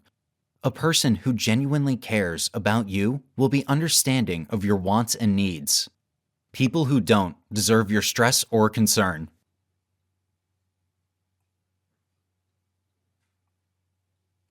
Chapter 7. Body Language and Deception. It is difficult to detect deception. It may be easier if you know the other person, but it is not foolproof. You can try to compare their behaviors when they are telling the truth and when you suspect they are attempting to deceive you. It is critical to pay attention to a wide range of clues. Listed here are some of the most common lying gestures. Hand covering the mouth is a subconscious gesture that could mean you're trying to suppress or hide something. Covering your mouth is a lower key form as the shh gesture, where one finger is positioned vertically over your lips. Touching the nose is a sign that has many interpretations. An itchy nose may mean the speaker is trying to hide their own deceit. If done by the listener, it could mean that they are having doubts about what the speaker is saying. Rubbing the eye is actually your brain's attempt to block out the deceit, lie, and doubt. Tugging the ear is the adult version used by kids who want to block out their mom's lectures. It can also mean that the listener has had enough and may want to be the one to speak. Scratching the neck is a sign of doubt or uncertainty. Pulling the shirt collar is a sign that may mean that the person is trying to hide something or being deceitful. Fingers inside the mouth is an impulse to revert to the feeling of safety that they had as a kid suckling their mother's breast. This happens when one is under a lot of pressure and is also connected to deception. Body language mistakes to avoid. You're probably aware that body language has a significant impact on how other people perceive you. If you don't keep an eye on yourself, you might come across as uninterested, bored, dishonest, or lazy. We've compiled a list of some of the most common body language mistakes people make. Leaning back. When having a conversation with another person, leaning back may mean disinterest. It can also be interpreted as being dismissive. If you want the other person to know that you are interested in what they have to say, sit straight up or you can lean in. Crossed arms, legs. This also connotes disinterest. It also makes you appear closed off. Rather than crossing your arms, you can place your arms at your sides or on the table in front of you. Failing to make eye contact. If you do not make eye contact, you are signaling that you are avoiding something. Show your sincerity by making eye contact. Too much of an eye contact. Not looking into another person's eyes may make you appear dishonest, but looking at them for too long could be interpreted as a sign of aggression. It can be intimidating and uncomfortable for the receiver of the gaze. During a conversation, hold their gaze for about 2 seconds before looking away. Make eye contact once in a while. Clasped hands. People who are under a lot of stress usually do this. Hands are hidden behind the back or in the pockets. Most of the time, this is an unconscious action. The person who does this is perceived to be hiding something. Touching your face.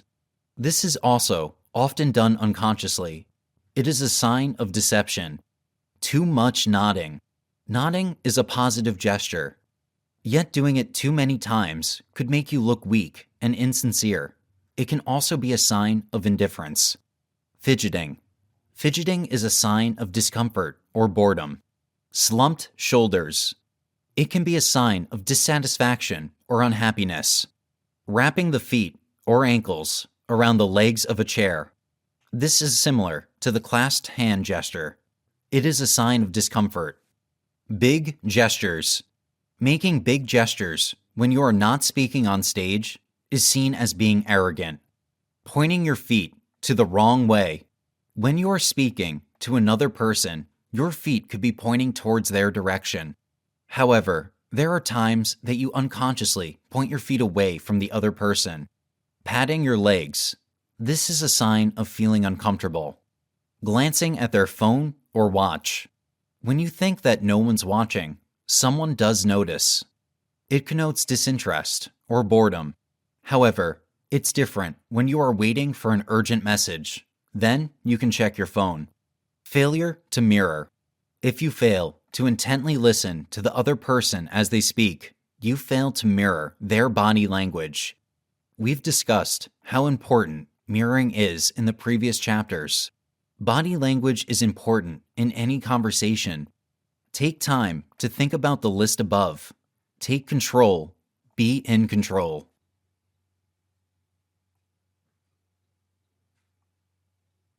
Final words. By learning the principles of body language and nonverbal communication, you learn to spot more of your own. This is the best way. The best thing about learning body language is that it is fun. Meetings become more interesting, as do everyday interactions. The ability to say, "I sense that," or "I get the impression that," is very powerful and shows understanding. Human behavior is complicated.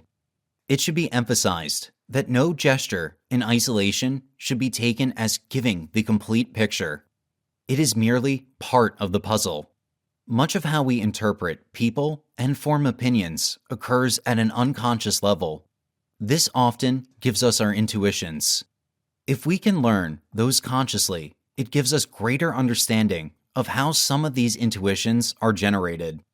This gives us a greater chance to understand and reimagine these intuitions. The study of body language and nonverbal communication is best approached as an ongoing study. Try and develop a natural curiosity and remember to take things in small steps. Start by picking a particular pattern of behavior and focus on becoming aware of it. Once you can readily identify this pattern, then move on to focusing on another one. Learning everything at once can appear overwhelming. Think about the chocolate or candy bar, the Toblerone. If you were to try and eat it all at once, it would be painful because the chocolate is hard in your mouth. However, breaking it into smaller chunks enables it to be eaten easily. Practice and start observing people's behaviors in different situations. Look in magazines. What does someone's body language say? Is it congruent with what they are trying to convey? If so, why? If not, why not? Try watching live television with the sound turned down. What can you spot? Learning this skill will improve not only your business, but also your relationships. People have a fascination with body language. You may find yourself as the center of attention as you display your newfound knowledge. If you've enjoyed this audiobook and you've learned more about the secrets of body language, an honest review is always appreciated and will help me reach new listeners just like you who'd like to learn how to analyze people.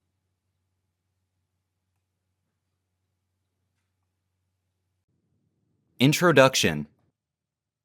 You probably have noticed that most people don't often say what is on their mind.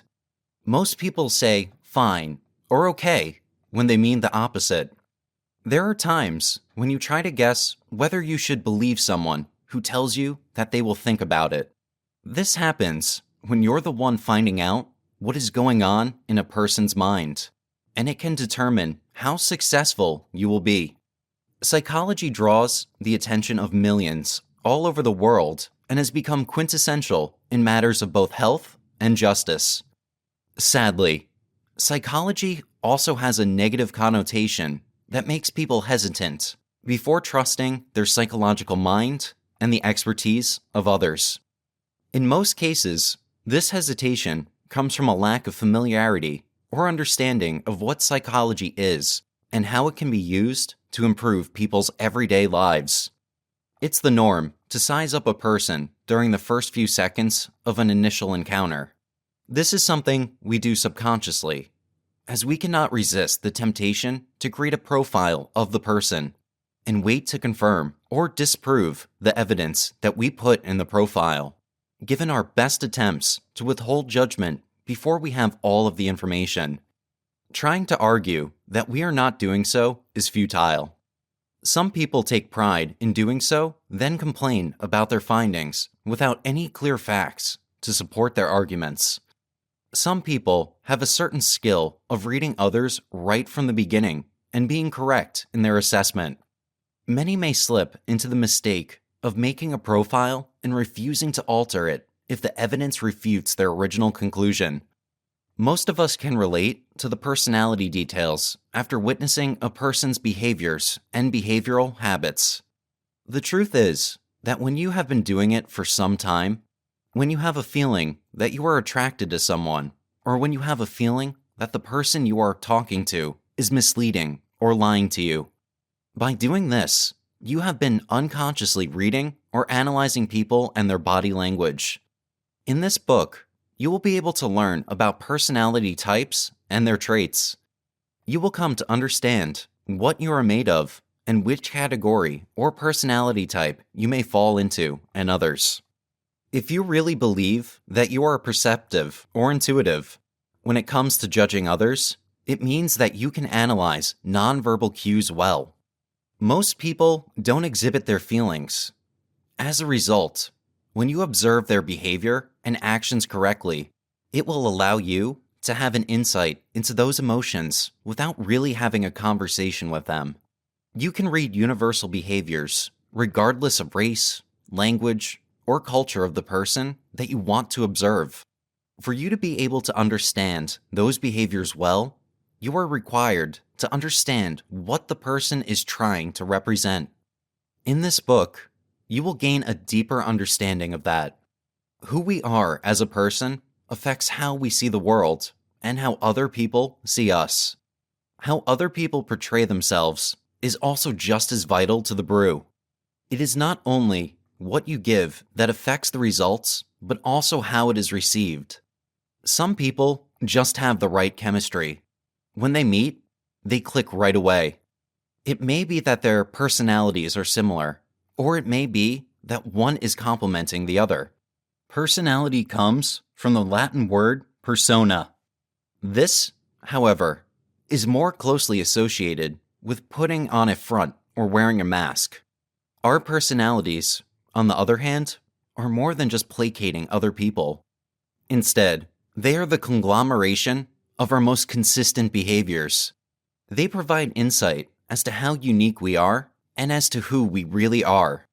This book aims to provide you with enough scientific knowledge of how to analyze, understand, and evaluate individuals in a variety of situations. You'll learn how your characteristics influence how you interact with others. Similarly, you'll discover how the attitude of others influences how you interact with them. All of these will assist you in understanding what is going on in a person's mind, and this book will help you do just that. This book will not give you some power to be a mind reader. What it will do is give you the tools and tips so you can read others' behaviors and find out what most people think.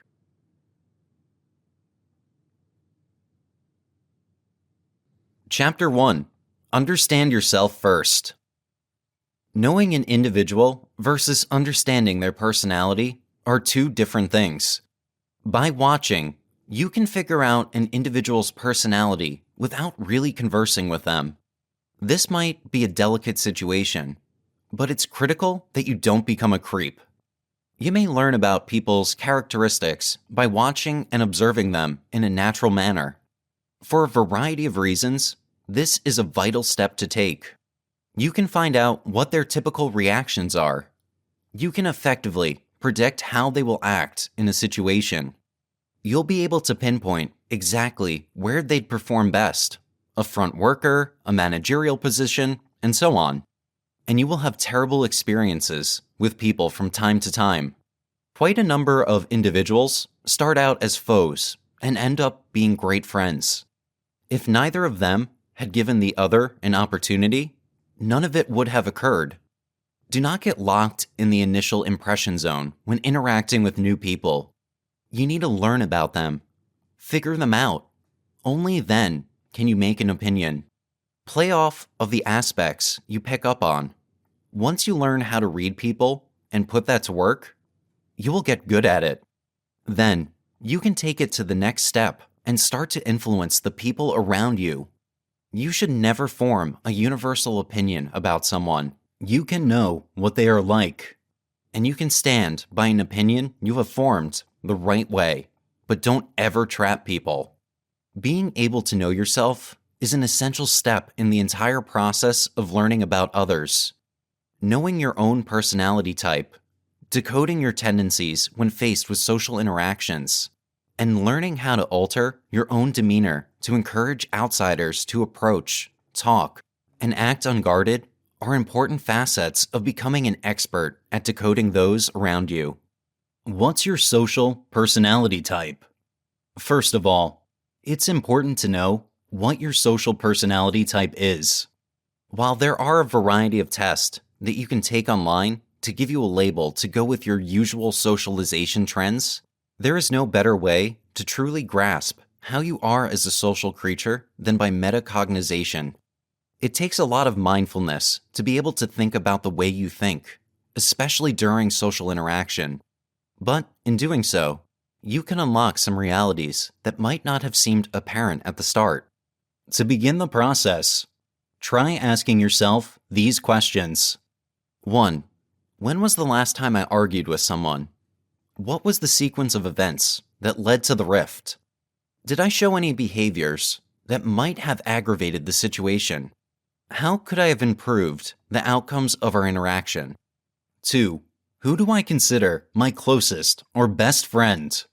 How did I meet this person? What might this individual appreciate about the way I interact with him or her? 3. When faced with a stranger, what is my initial reaction? How do I choose to present myself? Am I talkative and overbearing, taking control of the conversation from the start? Or do I prefer to let the stranger lead? 4. Are there times when I feel compelled to engage in interaction or to completely avoid it? When does this happen? And why do I sometimes feel that way? Now that you know the answers to these questions, you might already have some sort of understanding of your socialization trend. Some might have found themselves to be particularly friendly, even with strangers. Others might be more standoffish or intimidating. Whatever the case, it's highly probable that your social personality isn't the ideal one for decoding strangers. The purpose of this exercise wasn't exactly to help you put a name on your socialization trends, but rather to teach you how to ask yourself the right questions in order to audit your own personality. Knowing how to think about and process the way you engage with others can shed light on errors in your approach and provide you feedback that you can use to become more efficient in future encounters. The next time you find yourself in a social interaction gone wrong, take a moment to trace back your steps. What happened? Where did the conversation turn sour? And what can you do now to try to neutralize the situation and avoid confrontation? Asking yourself these questions, even in the middle of an argument, should help you reflect on your behavior at that given moment. It also helps to reflect on previous confrontations you might have had. Taking the time to understand how things might have gone wrong in the past will help you avoid the same mistakes in the future. This way, you can have a more polished approach and a broader idea as to the proper behavior during your next social interactions. Finally, you might also want to consider whether there have been instances where you experience the same issues. Patterns in your behavior could cause the same problems to arise, even if you're dealing with different people. Taking a look back at previous encounters and trying to find trends can show you where you're most likely to fail during a social interaction. Some people might find that the problem lies in tactlessness, and some people find that the issue stems from their fixation on certain topics that a majority of individuals might find touchy or insulting. Most of the time, these trends can be discovered with metacognition alone. However, there are some people who might need to experience confrontation once more to be able to accurately pinpoint where the problem exists. In this case, try to be mindful of what triggered the response during your interaction and make a mental note of the events as they occurred. This should make it easier to relieve the trend and adopt a healthier manner of interaction. The right way to behave. Imagine walking into a therapist clinic for the first time. You've been invited to visit so that you can talk about your childhood traumas, personal fears, problems, and other issues that might be eating up a part of your mental bandwidth. Needless to say, these are very personal, private concerns that you might not want to share, even with the closest people in your life. So how do you think the therapist should act if she wants to get the most honest information out of your meeting? If she had her arms crossed over her chest, if she chuckled when you shared particularly touchy information, if she winced at some of your stories, would you feel comfortable proceeding? What if she were too accommodating, asking a lot of questions, overly reactive, and empathizing with everything you said? Would she seem suspicious or pretentious? Would you feel comfortable continuing the session? If there's anyone that we can take cues from, it's therapists and counselors. Although their methods aren't entirely Holmesian, they do come pretty close. Their neutrality, their capability to ask the right questions at the right time, and their controlled reactions encourage people to share more truth without pretenses. Given that, we can take away these basic aspects of the proper way to confront social interaction. 1. Non-confrontational. Have you ever noticed how a therapist might continue to sit comfortably even when their client stands up, starts pacing, and acts agitated? It's a basic part of their profession to remain calm even in the face of an unsettled client. Adopting a confrontational or aggressive demeanor can trigger one of two responses in your conversational partner, and they look a lot like fight or flight.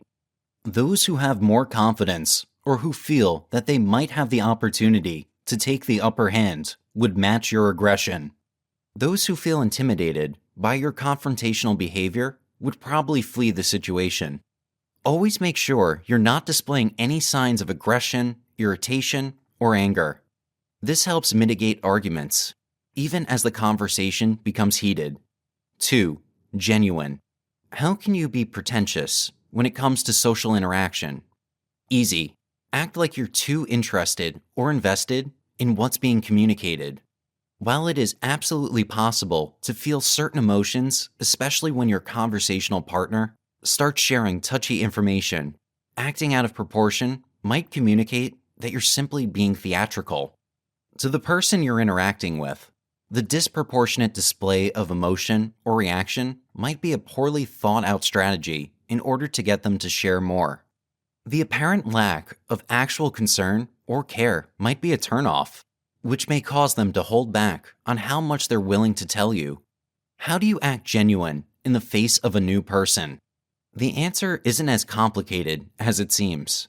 Simply be genuine. Reacting based on how much emotion you actually feel will keep you from seeming uncaring or pretentious. 3. Ask only when necessary. If there's one thing about you that makes you particularly efficient when collecting information, is that you don't interrupt anyone when they share details with you. You should stay silent, listen intently, and keep your thoughts and ideas to yourself until the person is done sharing. In many cases, you wouldn't even ask any questions at all. All of the information you could ever need to properly dissect a situation or person can be collected based on what you're given. Asking questions is an optional part of the process, mainly because of one thing: detachment. When dealing with a new person that you want to decode or decipher, try not to ask too many questions. Take what they say and pay attention to how they look. More often than not, you'll get everything you need out of just these two facets. Asking questions tends to lead you down trains of thought that focus on your own egocentric tendencies, so it's often not recommended. If you find the need to ask a question, it's probably because you've allowed your thoughts or biases to interfere. 4. Neutralize body language. Later on in this guide, you'll learn just how much you can tell about a person based on body language and other nonverbal cues. These are potent markers that betray internal thoughts and feelings, allowing others to get a glimpse into a person's psyche by simply looking at how they're physically behaving. In the same way that you can use these tools to understand the people around you, so too can others inspect your body language to learn more about you. Practicing how to neutralize your body language, regardless of what might be going on in your mind, can make it challenging for others to understand your true intentions, giving you the upper hand in any social interaction. Generally, neutral body language starts with a neutral, relaxed posture. An open aura, achieved through relaxed arms held at the side or with the hands gently clasped together, can encourage another person to feel more comfortable. Leaning backward in a chair can also communicate a non-confrontational demeanor, creating a friendly atmosphere for your encounter. Facial expressions, too, need to be carefully considered. Showing signs of your emotions can make a person adjust their behavior in order to mitigate any negativity they may cause you to experience. Keeping your face neutral and reacting minimally only when necessary, can help maintain a natural interaction. Honing your inner self, DIY experiment. Since you have now learned the fundamentals of behavior, it's time to polish them with a short test. This exercise is designed to help you understand your current social behavior so that you can get a better idea of what you need to change. 1. Find a quiet outdoor space where you might find a few strangers or passerbys. Try and find somewhere you can sit comfortably and people watch. 2. Choose someone in the crowd at random. Observe their appearance, demeanor, and behavior. Once you have a well-established idea of who they might be, try to answer the following questions. 1. How would you approach this person? 2. In what way do you think the other person would act given your approach? 3. Do you think you'd get along with this person? 4. What would you talk about to get them interested in engaging with you? 3. Now, try to do some deep breathing exercises. Close your eyes, relax, and clear your mind of any thoughts that might interfere with your interactions. Take a few moments to breathe deliberately, feeling the air fill your lungs before letting out as much as you can. 4. Open your eyes and try to find the same person you observed earlier. This time, with your clear mind, try to answer the previous questions again. 5. Once you've finished answering the previous questions, try to audit your response with these guide questions. 1. How did the breathing exercises help you become more aware of your behavior? 2. Were there changes in the way you first answered the questions compared to the second attempt? What were they? 3. What tendencies or trends did you notice about your social behavior the first time you answered the questions? For instance, did you focus on a specific set of features? Were there any biases you might have applied to your observations? 4. Given what you've learned, how do you think you can improve your approach so that you don't impart any influence on social interactions? The importance of self-knowledge. The importance of self-knowledge cannot be overemphasized in the process of getting to know other people. You could learn so much about other individuals through a deep and concise awareness of yourself.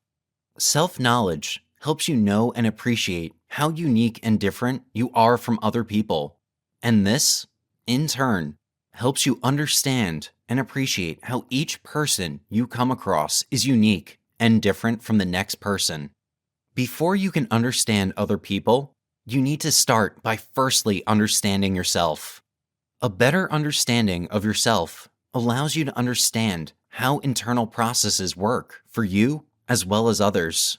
For instance, knowing how some insecurities you have about yourself change and affect the way you behave will help you understand how this phenomenon is true for others as well. As an example, assuming your biggest insecurity lies in the fact that you consider yourself to be a shy person, understanding that your shyness shows itself through self-effacing body language and lack of eye contact can help you recognize the same phenomenon in someone else. All body language is an expression of an underlying self-belief.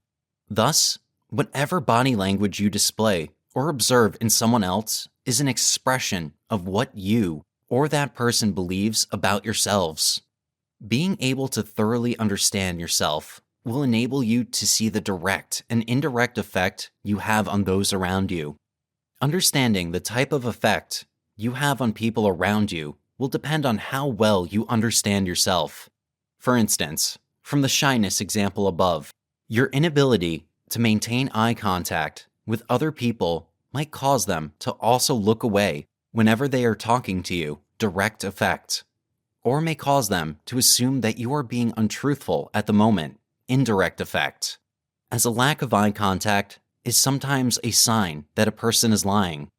Therefore, by understanding how your lack of eye contact can be translated, you can make an effort to maintain eye contact intermittently or simply stare at the bridge of their nose. Staring at the bridge of a person's nose will give the impression that you are looking directly at them. If you do not try to understand your actions and how they affect those around you, anything you observe in other people will come through a lens of your insecurities without conscious thought on your part, and whatever image you form of such people will be false. Ultimately, this will make understanding people more difficult. To put it simply, if you act in a disciplined and possibly stern manner, the people around you will naturally adjust their communication style to match how you act. Conversely, if you act in a jovial and friendly manner, people around you will tend to act the same way to you. As Socrates once said, "To know thyself is the beginning of wisdom." The wisdom that comes from knowing yourself is what you utilize when trying to know other people. To sum it up in a few short words, self-analysis is the key to successfully analyzing others. Analyzing yourself. Before you can successfully analyze other people, you must first learn to analyze yourself. Analyzing yourself will help you build the necessary analytical skills, which you can then utilize to analyze other people. Needless to say, when starting out, analyzing yourself will be much easier than analyzing other people. This is because you will not need to guess about your thoughts and feelings. Unlike when you are analyzing other people, your thoughts and feelings will be readily available for you to analyze. However, when analyzing yourself, your biggest obstacle lies in understanding and figuring out why you feel the way you feel, or why you think the way you think. Another obstacle you might encounter in analyzing yourself is honesty. The honesty required to accurately analyze yourself is, oftentimes more than not, painful. However, once you are able to get past the aforementioned obstacles, you will be able to identify your strengths, your weaknesses, as well as the root of your emotions.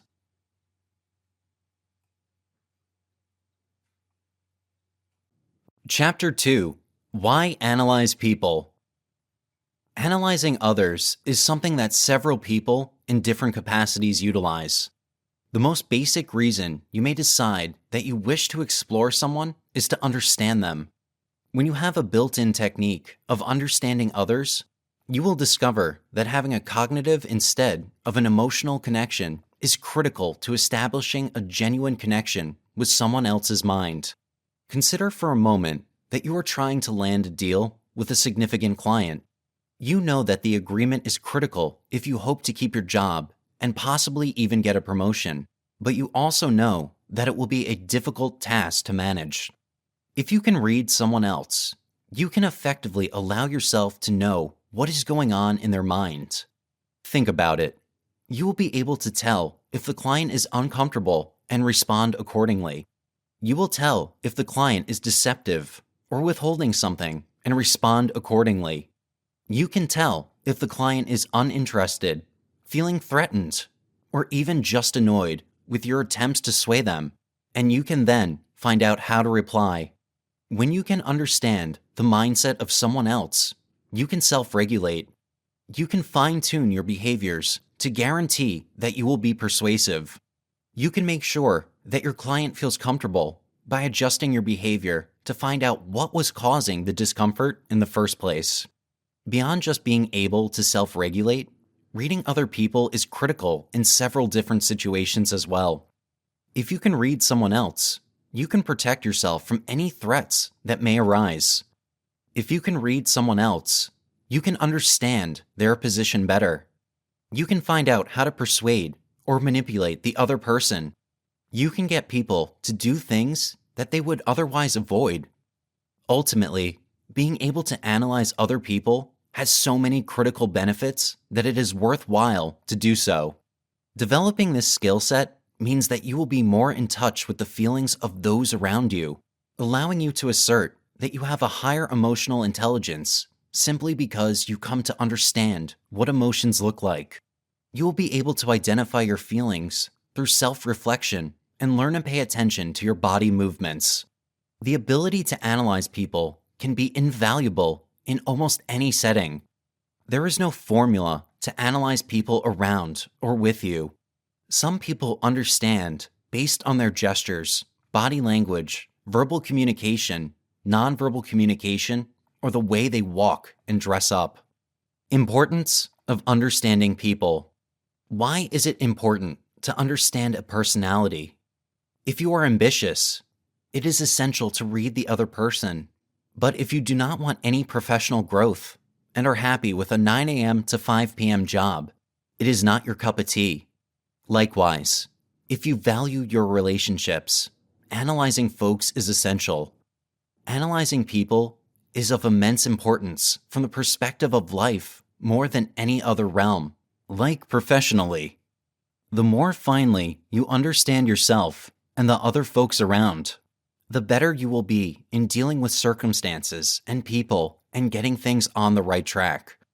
Understanding personalities is an unexpectedly broad and more practical subject than psychology. It is an extensive world comprising psychology and implementing the analysis to your everyday circumstances. It is vital to stay with family and amongst friends as well as colleagues. Learn it to be the best and different from all members of a group. Get it to attract people, to help, to support, to influence, to raise your voice and to express your point of view, to understand better, to make a correct and fast decision, to encourage people, to manage people, to direct folks, to solve the conflicts, and most importantly, to portray the right personality of yourself. Advantages of analyzing people. People are open books, needing little attention to understand their traits. Closely observing what they do, what they say, and how they listen to others reveals a pretty good picture of their attitude and personality. It has proven to be compelling and accurate in most cases. It is best that you can do it as a friend, family member, colleague, or a boss in the office. Analysis of people, their behavior, body language, and gesture are fascinating phenomena because of diverse learning experiences based on traits or behavior adopted by a person. Therefore, it is significant and essential to be successful in different walks of life, like a business arena, day-to-day life, companionships, and relationships, etc. Let us have a quick look at the advantage that results due to the analysis of people. Analysis of people offers an individual the skills required to deal with people. It mostly throws light on tips to conduct with positivity. It assists in recognizing, realizing, and upholding human life and its standpoint, thereby shunning conflicts. It helps individuals develop understanding and sympathy toward others, reducing people from being judgmental, and restricts them from pointing their fingers. It fabricates a healthy society, enabling people to evaluate themselves before judging others. For every individual to succeed in life, it requires essential interpersonal and communication skills to be able to stand at a pioneering position in the corporate sector and a society that is constantly changing. When students and people are migrating out for further education and jobs, this type of study is quite handy to understand people abroad and minimize the possibility of deception. Studying people is a type of preparation tool to cope with the colleagues at the office and work efficiently at work and in one's social life. It aids in comprehending the presence of imperfection in their life, which can be improved by understanding the other person's behavior and following his good features. We exist in a social order where individuals of different personalities, beliefs, attitudes, perceptions, and behaviors are found. Their analysis helps one gain awareness of the techniques to deal with them. It can be beneficial for people at the management level in picking up the right employees by understanding the behavior of their employees. Through analysis, you can project, direct, alter, and control the distinct behavior of an individual. You can get an idea of his reaction in a particular situation in advance and be prepared for the position. Analysis of people is helpful for the successful conduct of society and accomplishment of goals. Don't discard the good along with the bad. Ensure you are quiet and objective and take a gander at all the conceivable outcomes you think about before making a move. You may jump at the chance to get a subsequent sentiment or to do some examination yourself. You might originate from a great attitude. One thing is sure, however, when you feel remorseful or stressed on account of your activities, you are being treated with deference. Perhaps it's an ideal opportunity to discover somebody who will. How to analyze people. When we think about human behavior and some of the things that we need to do to read these, it is vital to look at the animalistic element found inside. While this is something that many people will forget about, humans come from the same materials as trees, animals, fish, and everything else in the world. We all came from the same source at the same time. Much of our behavior is going to be attributed back to our evolution. As we changed over the years, we started to develop what is known as cultural norms for what we show to others. Over time, we had to create systems of behavior and specific patterns to help us survive. This means that in the beginning, we had to be able to hunt and gather. Then, we had to be able to form systems for farming, along with other food systems. This continued to grow in the system that we have today. Like with any other animal, we are going to have different behaviors, ones that are used to protect us, eat, sleep, interact with others, and so much more. This is something that we need to keep in mind when we are learning more about the behavior of humans. It isn't enough to consider the person's conscious state when you want to understand why they do things. We also have to remember that animal sense, the part that helps us survive, as well. We must not forget that this animal part will drive us toward specific actions, especially self-protection, pleasure, food, shelter, and even sex. Though it may sound intimidating, learning to analyze other people is not nearly as difficult as it may initially seem. There aren't any different rules that you need to memorize or any skills you need to learn. All you have to do is learn the pattern of behaviors and what they mean. Once you know the behaviors, you can usually start to piece together the intent behind the behaviors. You can begin to find out exactly what it is that someone's eyes narrowing means, then start to identify it with the context of several other actions or behaviors as well.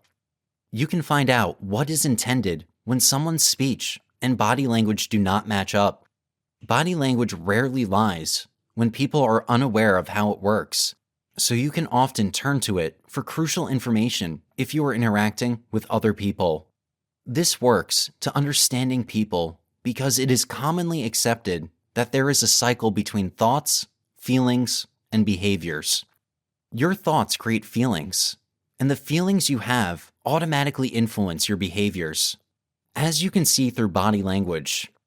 Most of the time, this is an entirely unconscious cycle. You are unaware of it happening. However, several therapy schools have chosen to identify and utilize this cycle, such as cognitive behavioral psychology. When you recognize that this cycle exists, you can take advantage of it and begin to utilize your understanding of the cycle to follow it in reverse. Effectively, you will be looking at behaviors that people display and tracing them back to the feelings behind them. This is why body language is so important to understand. When you can understand what is going on with someone's behavior, you can understand their feelings. When you know their feelings, you can begin to find out the underlying thoughts that they have. This is about the closest thing to mind reading that you can ever truly attain. To analyze other people, you have a simple process to get through. You must first find out the neutral baseline of behavior. This is the default behavior of the person. It would help you if you then began to look for deviations in that neutral behavior. From there, you try to put together clusters of behaviors to find out what is going on in the mind of someone else. Then you analyze. This process is not complicated, and if you can learn how to do so while also learning how to interpret the various types of body language, you will find that understanding other people was never more accessible. The study and reading of an individual's mind is a hot issue all over the world. Interestingly, Only a small percentage of the millions and millions of individuals in the world have acquired the art of studying and understanding people's thoughts and minds. As a result, examining or understanding people's minds is the science of correctly predicting one's thoughts and their subsequent actions determined by their behavioral traits, body language, eye movements, facial structure, development of goose pimples, shakiness in one's voice, and intensity of breathing. As much of these attributes can help tell what a person is thinking, they differ from one person to another. As much as these attributes can help one tell what a person is thinking, they differ from one person to another. As a result, this creates significant difficulty in analyzing various people, since similar body movements or behaviors could have distinctive telepathic meanings. The science and art of analyzing and reading one's mind is commonly known as telepathy. Furthermore, just a few people are aware of the use of nonverbal indicators, dark psychology, and the cognitive capacity to accurately forecast what the other individual is thinking. Psychiatrists, counselors, doctors, and mental health therapists examine their patients competently, projecting what they would think before acting. Nonetheless, anyone may improve their ability to read an individual's mind by knowing their behavioral responses and reactions when they are confronted with various scenarios by putting in the necessary time and effort. Analyzing an individual's deepest thoughts goes much beyond what they say out loud. It entails anticipating what the other person intends to do, identifying precisely what they mean even when they wish to hide it. In addition, understanding what an individual wants to say or what they think can help us adjust and adapt to behaving in a manner that does not upset them given their thought. Therefore, it is imperative to realize that reading people's thoughts can change one's social and personal life tremendously because they can align their ideas to the individuals they're analyzing. Nonetheless, it is essential to not pass judgment on others on how you have read their mind to avoid the likelihood of misinterpreting their body language, eye movement, intense breathing, which could have been triggered by different external factors, such as being allergic to environmental factors, especially coldness, hotness, dust, and the pungent smell of colognes. As a result, it is simple to accurately assess someone that a person spends the majority of their time with, reducing the risk of misinterpreting whatever's on their mind. As a result, various elements must be considered in order to equip them with the ability to analyze someone else without becoming faulty.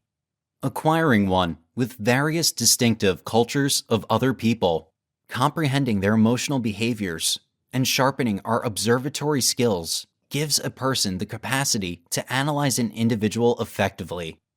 In actuality, everyone's ability to read someone else's mind is equally improbable.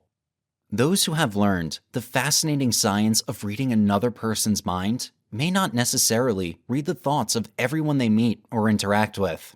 This is mainly due to the variation in people's behavioral traits, cultures, traditions, and societies in which they have been raised. Therefore, these factors dictate how various people behave and act, making it incredibly impossible to analyze people from multiple backgrounds correctly. This is instigated by diverse meanings involved to similar manners and body gestures exhibited by individuals from various community settings. Yet these acts could mean other stuff. Analyzing and interpreting thoughts or minds has become increasingly difficult on these grounds. Furthermore, it is of paramount importance to identify the different cultures and meanings attributed to specific actions, behaviors, and body movements to avoid misjudging people when interpreting their minds. As a consequence, everyone should pay close attention to the instructions and techniques described in this book in order to understand and comprehend people's thinking without misinterpreting their minds for things they don't even know.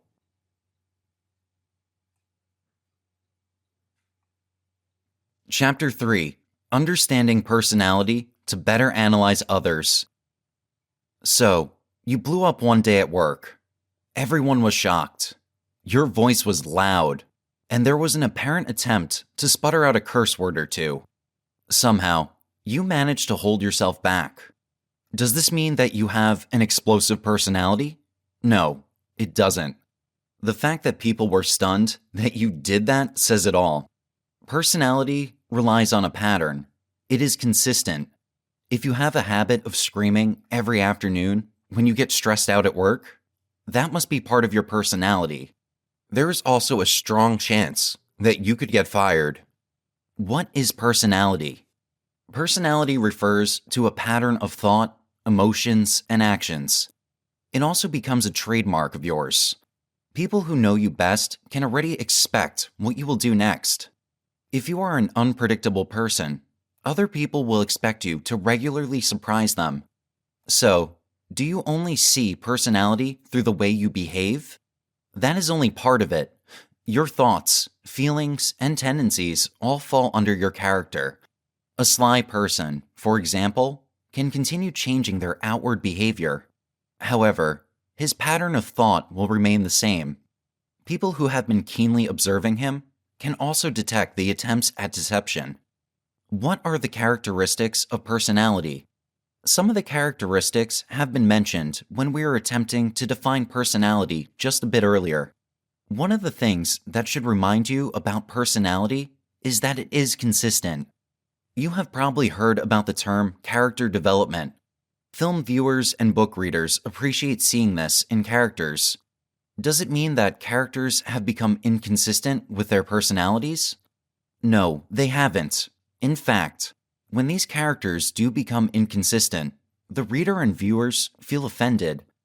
They believe that the creator does not really understand his characters because even when they go through some form of development, there is usually a strong reason that can be backed by their personalities. 2. Personality is backed not only by a person's psychological traits, but also his biological or physical characteristics. Behaviors, for example, can be affected by biotic processes. This is why patients with psychological disorders get prescribed drugs that target neurotransmitter function. Changing how something works within the body changes behavior. 3. Personality is not just a little influence on how you act, but it may also cause you to behave a certain way. It is not like someone is whispering in your ears to make you do something. Instead, it is you acting a certain way because it is how you are driven. 4. You can express your personality in many ways. Some will read your character through the way you talk or how you barely talk. They may see it in your actions, hear it in your selected words, and more. But how does personality develop? No matter how many types of personalities try to categorize you, your character is still unique. There is likely a part of you that provides you a certain slant. After all, everyone has been born to different sets of parents. Even those who share parents differ in age, environment, sets of friends, and physical health, etc. You can even spot variations between identical twins. Various psychoanalysts had provided their theories on how personality develops. Sigmund Freud focused on psychosexual stages of development. Each stage focuses on an erogenous zone, which has some role to play in the child's development. A failure in any of these stages can result in fixation. Meanwhile, Erik Erikson cited 8 psychosocial stages. He was more interested in how children's social interactions contributed to their development of ego identity. Though Freud and Erikson might have varying focuses, they both understood the importance of each stage in the development of a healthy personality. Abnormal interactions in any of the levels can cause some problems in the child's psyche. So, both of them would agree that whatever you expose a person to in his childhood will have an effect on the development of his personality. What do the type theories say? Type theories group everyone into categories, thus basically saying that everyone belongs to a limited set of types. One such theory groups everyone into 4 types: A, B, C, and D. Type A's are regarded as work and achievement-obsessed people who want perfection in everything. They can be competitive and aggressive when something or someone serves as an obstacle to their goals. Type Bs are almost the opposite because they don't stress themselves too much. They are evenly tempered, but have the tendency to become slackers. Type Cs seem to be less aggressive versions of Type As. They are perfectionist and conscientious, but they are not as comfortable with revealing how they feel. Type Ds are your gloom and doom troopers. They do not believe in themselves at all and would rather stay away from other people. Even traits have their unique theories. Theories often touch how personality is formed through genetically induced characteristics. Some people are agreeable. They easily connect with other people because they have empathy for them. Some people are conscientious. They have goals, and they know how to work toward those. They can be relied upon. Another trait that people are judged upon is their being eager to please. These are people who want to conform and to be able to deliver what is expected. Not everyone is like that. Of course, you can note people who are at the other end of the spectrum, those who find it challenging to deal with other people. Some are even entirely disagreeable. We have people who simply do not think of the results of their actions. Extroversion versus introversion is commonly discussed nowadays.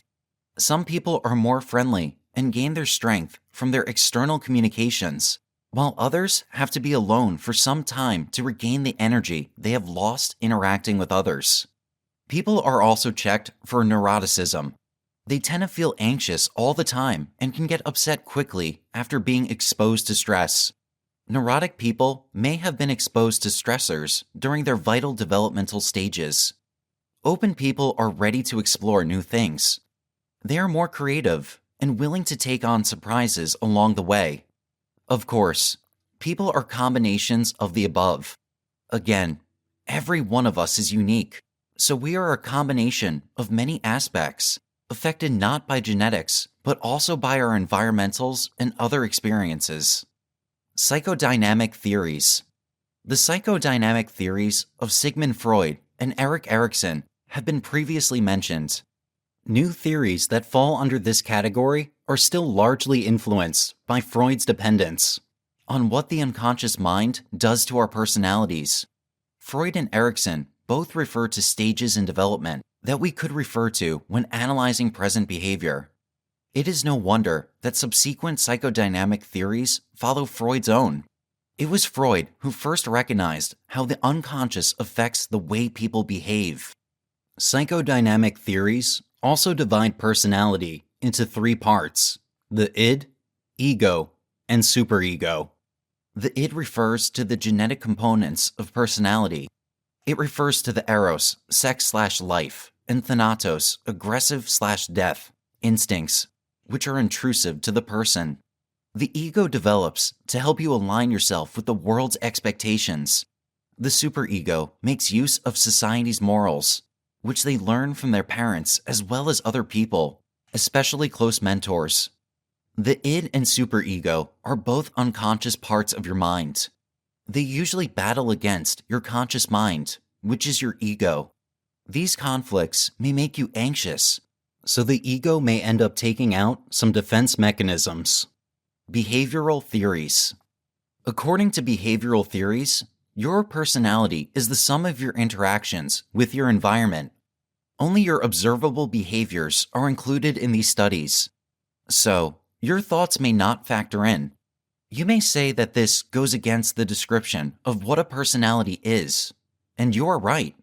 Nevertheless, researchers are still trying to figure out a way to get tangible assessment of people's behaviors. If you are in academia, you will notice that the names of behavioral theorists are familiar. The likes of B.F. Skinner and John B. Watson have become a veritable part of teaching and discipline. Learning is observed through observable behaviors and patterns. Of course, teachers will not be able to read the students' minds to see if their thoughts somehow surpass what they are showing via the application of their knowledge. Humanist theories. There are also humanist theories in personality to consider. Here, there is an emphasis on how each person faces his environment and responds to it through his own free will.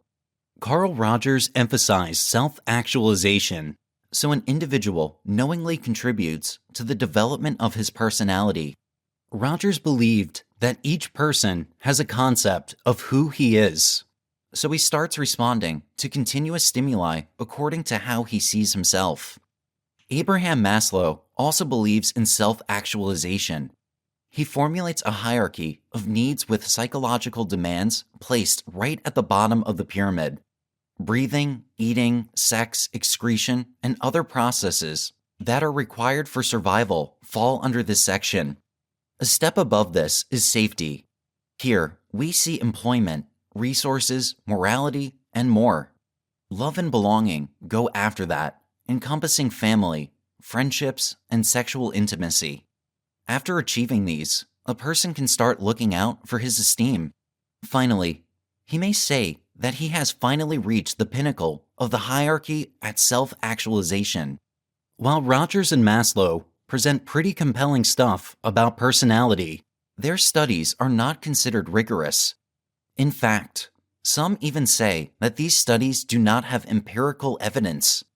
Despite this, people do like the idea of each individual having some say in how he can finally achieve the best of himself. Humanistic theories do not leave people in fatalistic views of what life could be. Introvert versus extrovert. Tests, such as the Myers-Briggs test, have been formulated to gauge whether a person has introverted or extroverted tendencies. Isabel Briggs Myers co-authorized the personality inventory with her mother, Catherine Cook Briggs. The questions were said to have been formulated with Carl Jung's theories in mind. Jung conceptualized that people's behaviors depend on 4 psychological functions: sensation, intuition, feeling, and thinking. Through these primary functions and a person's introversion or extroversion, the Briggs-Myers test can identify 16 distinct personalities. The Briggs-Myers test identifies 8 variations of introverts. As mentioned earlier, these are people who lose a lot of energy when they have to mingle with other people. They need time to be alone to re-energize. It does not mean that they will hide from others all the time. They usually are more in touch with their inner thoughts. Introverts excel in observing other people and knowing just what to do in every situation. It does not mean that they will be comfortable with any of those possible actions. The test also identifies 8 types of extroverts. Extroverts are more comfortable with socialization. They will most likely blurt out what others have been meaning to say all along. Extroverts excel in being able to form networks to connect with more people.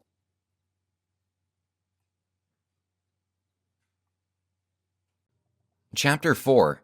Analyzing People Using Body Language. You can make a human obey you without hesitation in a similar manner to how you could train your dog to respond to your nonverbal cues and gestures.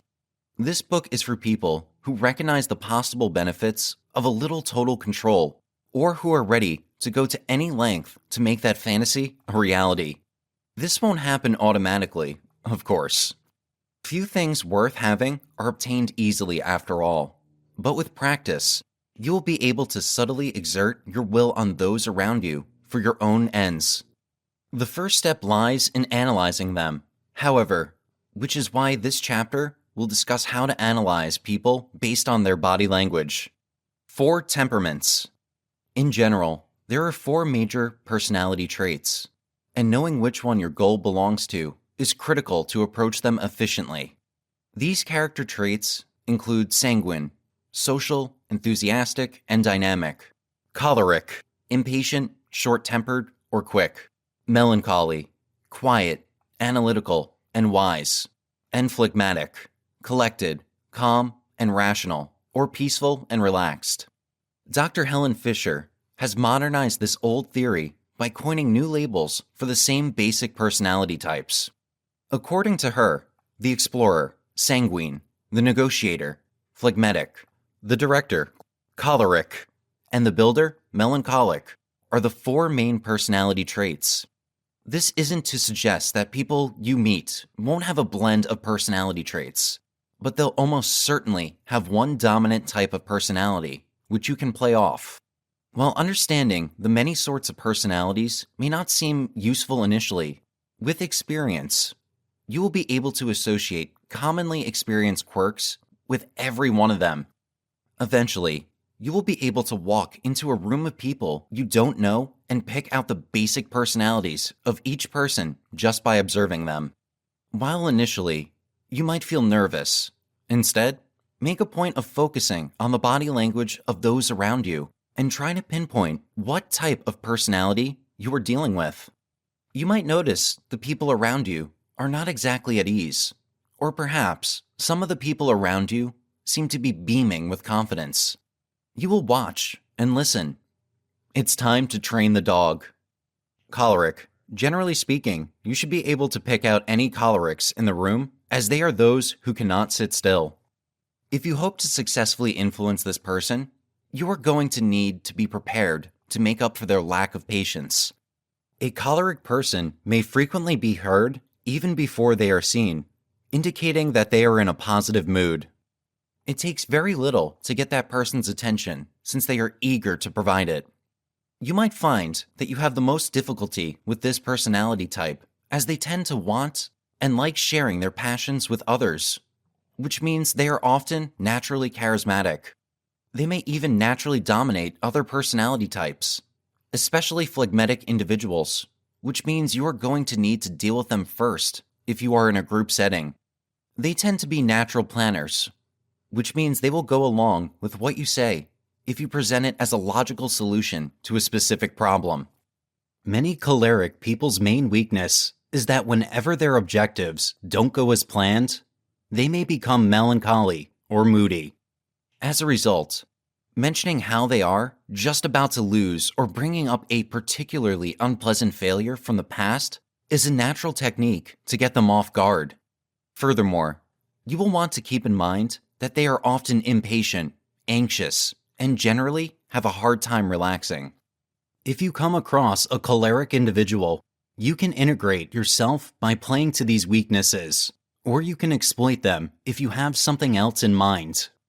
Another dead-on sign that you are working with a choleric person is that they tend to be less emotional than other personality types. This means they are more likely to be unsympathetic if you play to their emotions and are more likely to be inflexible in general. As such, you will need to appeal to their logic if you hope to make progress. You can use this lack of emotion to your advantage as well. However, as cholerics are often uncomfortable around excessive displays of emotion. Phlegmatic. On the other side of the scale are the people who are phlegmatic because they appear to be the most content with whatever is currently going on. They'll probably be comfortable with you or anyone else who encounters them, and you'll need to mirror their vibe if you want to make progress with them. One of the greatest things regarding phlegmatics is that they are actually constant, so once you've persuaded them to your point of view, you will not have to go through the process again. They are, therefore, naturally friendly and, if at all feasible, prefer to resolve conflicts by themselves. However, because they are frequently hesitant, they might freeze when you approach them aggressively. Phlegmatic individuals tend to prefer stability over change, which means they are often susceptible to ideas that involve remaining with the status quo. As such, if you are ever going to convince them to go against the grain, you are going to need to move slowly and get them to understand that they really have no other options. Keep in mind that they can be passive-aggressive and don't respond in kind. This is only a response to their dislike of change and is more of an automatic response than anything else. These types of people often keep their emotions hidden and put forth a relaxed and easygoing facade, regardless of what is going on inside. As such, it is going to take some extra effort to crack their shell and learn how they are really feeling. You may want to engage them in a broad conversation to see if you can get a sense of what makes them happy and what makes them angry. Moving forward without this bellwether can be dangerous, as it will be difficult to know if they like what you are saying or are opposed to it. Although they are typically eager to make compromises rather than cause a fuss, they are often self-centered and will hate any sacrifices they are forced to make. Remember that they are not averse to carrying grudges. Melancholic. If you look at these individuals, they are likely to be the saddest in the room and will most probably be staring directly at you. They are individuals that are most likely to be suspicious straight away, so prepare to resist them before dealing with them. These people are prone to introspection while being attentive to the views and desires of others. This could cause them to focus too much on the world's inherent cruelty, which could easily escalate to despair. One useful trait that most melancholics share is a desire for perfection in all they do, which makes them highly conscientious of others. This is directly at odds with the difficulty they often have relating to other people, as they habitually fail to live up to the melancholistic standards. They are characteristically very autonomous and prefer to do things for themselves rather than settling for less than they believe they deserve. As such, the best way to integrate yourself to a melancholic is to appeal to the sense of self-worth that comes along with their perfectionism. If you can find something that allows you to access their ivory tower, they will naturally be far more inclined to follow your lead. After all, you've proven that you have taste. They also only tend to focus on one thing at a time, which means you may need to lead the conversation in order to ensure that it gets to where you need it to be. Sanguine. Sanguine people are charming, impetuous, and most importantly, pleasure-seeking. If you are at a social function, the cheerful people will be the loudest in the crowd, making new friends with everybody. On the other hand, these personality characteristics have a hard time sticking to tasks, so assisting them with the things they've been meaning to do but haven't gotten down to is a terrific way to acquaint yourself with them. It is very difficult to embarrass a sanguine individual, as they are typically shameless by nature and are always certain that whatever they are doing is the right choice. They are also virtually endless wells of confidence, which means you will never make any headway with them by trying to convince them that they have made a wrong move. They tend to be very physical and enjoy personal contact, which means that matching this desire is a great way to score bonus points right out of the gate. They are also naturally curious, which means you can also hook them early by showing them something they have never seen before, or at least promising to. They also love to tell stories, which means listening and commenting when appropriate is another great integration technique. The biggest weakness of sanguine individuals is that they tend to feel controlled by their circumstances. As such, if you can convince them of the best way out of the latest situation they have found themselves in, they will likely go along with whatever it is you are suggesting without a second thought. When in social circumstances, you will want to get them on your side early, as they will be more than happy to spread the news of how great you are to everyone else at the party. What to do with these details? Knowing the different personality types will help you read people to decide who they really are. From here, you can decide what techniques will be needed to persuade them or relax them for your own purposes. Positive body language. Positive body language conveys a positive vibe or attitude that those with whom you are communicating will instinctively seek out more of. If you're around, folks will get a positive vibe. Leaning toward you when someone speaks or enters a discussion is really a clear sign of good body language. You're dealing with a phlegmatic person if this occurs spontaneously. These are usually self-assured individuals. Learn to know your personality type. It's an important act of closeness that can be used regardless of their level of confidence. Reciprocate the trust with a sincere grin and a small laugh. It should be easy to trust or acquire that person's confidence after that. When a person appears to be effortlessly calm without crossed arms and legs, it is another evidence of good body language. This says, "I am confident." Yet the truth is that, despite their seeming confidence, they most probably have a poor self-image. These people, regardless of their outward features, have a gloomy personality. It's possible that you, or the person you're watching, is insecure and trying to hide it. You could be dealing with either a choleric persona If you aren't interacting with a melancholy person, fake it till you make it is the choleric personality type's dogma.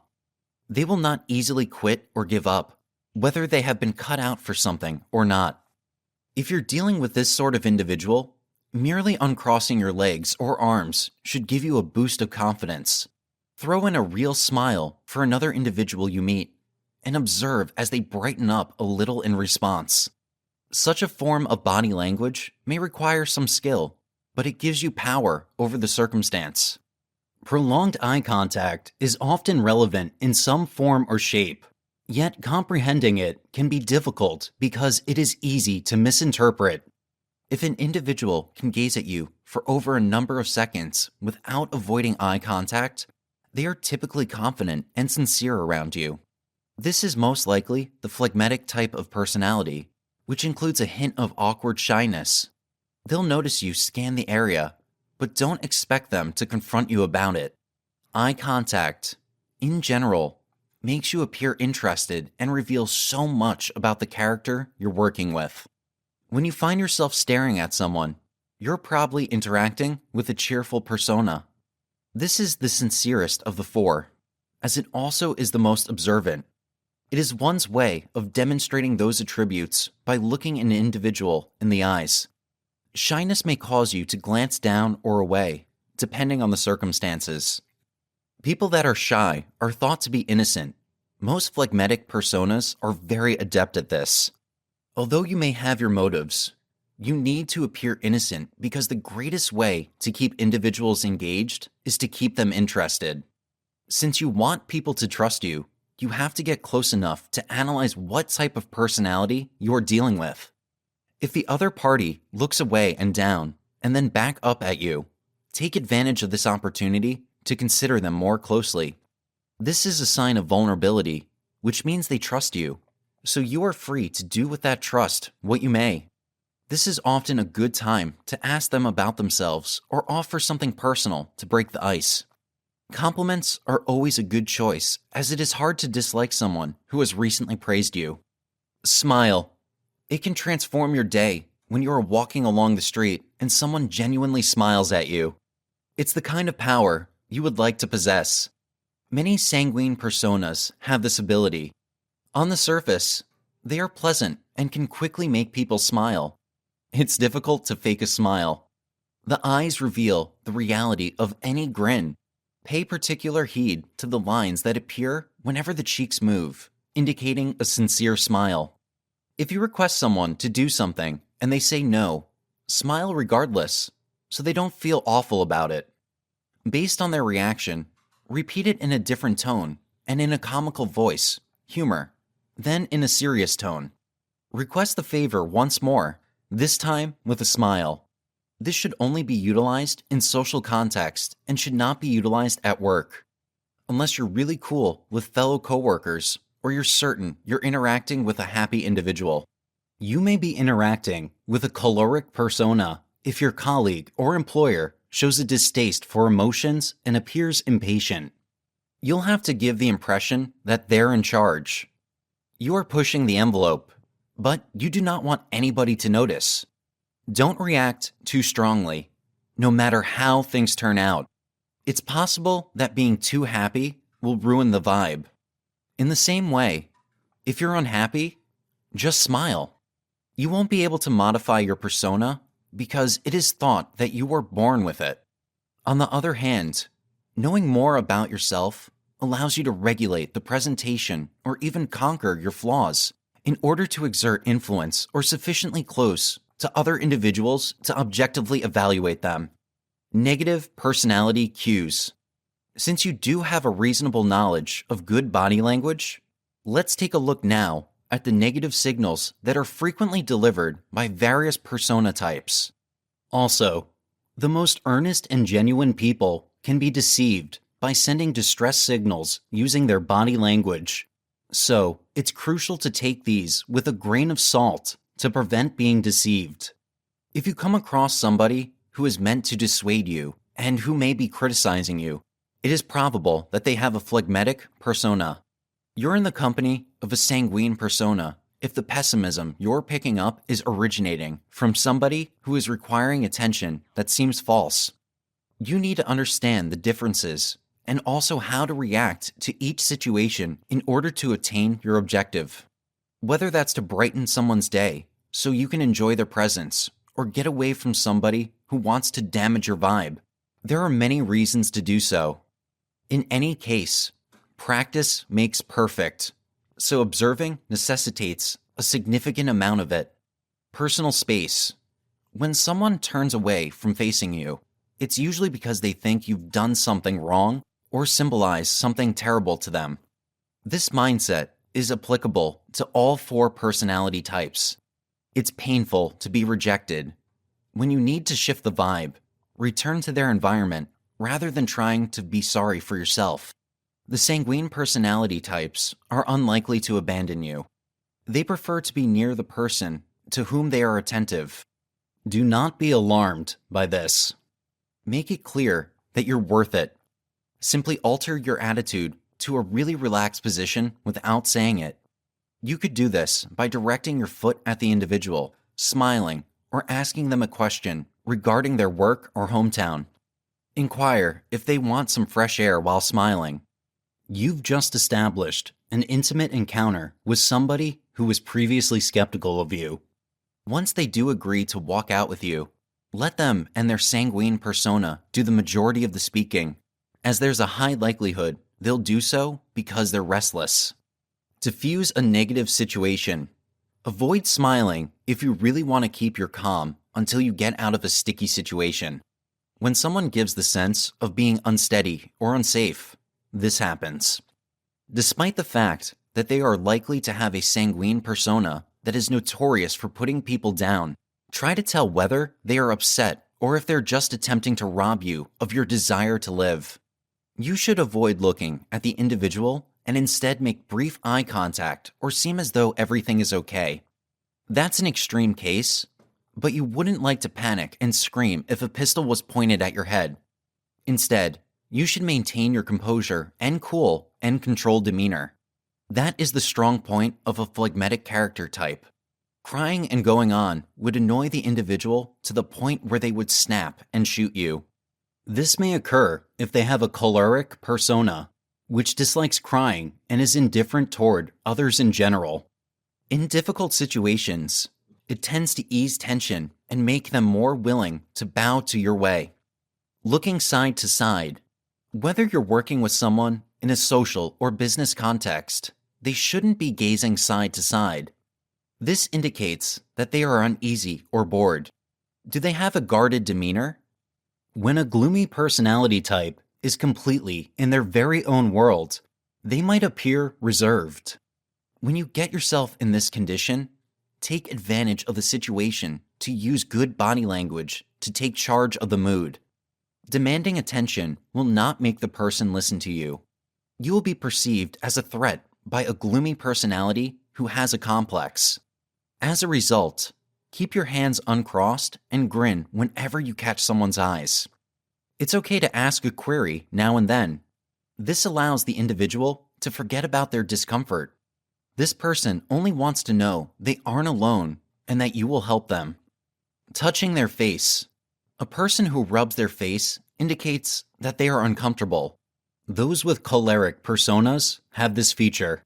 They are unable to sit still and might even suffer from severe anxiety.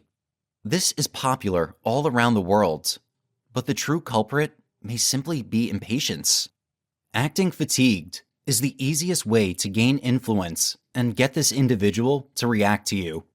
Lack of energy isn't an emotional mental state, which is crucial for this non-emotional personality. Although it may seem strange, they may believe that if you really are asleep, you will not realize that they have been twitchy or sweating, or that you're not even a threat.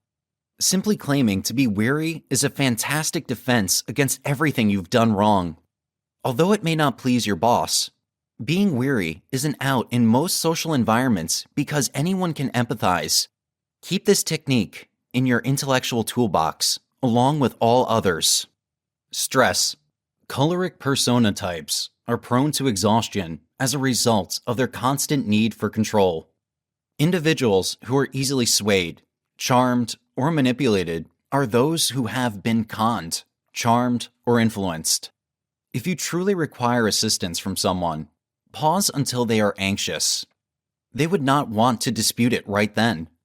They might not have the strength to consider things through, but you have the advantage.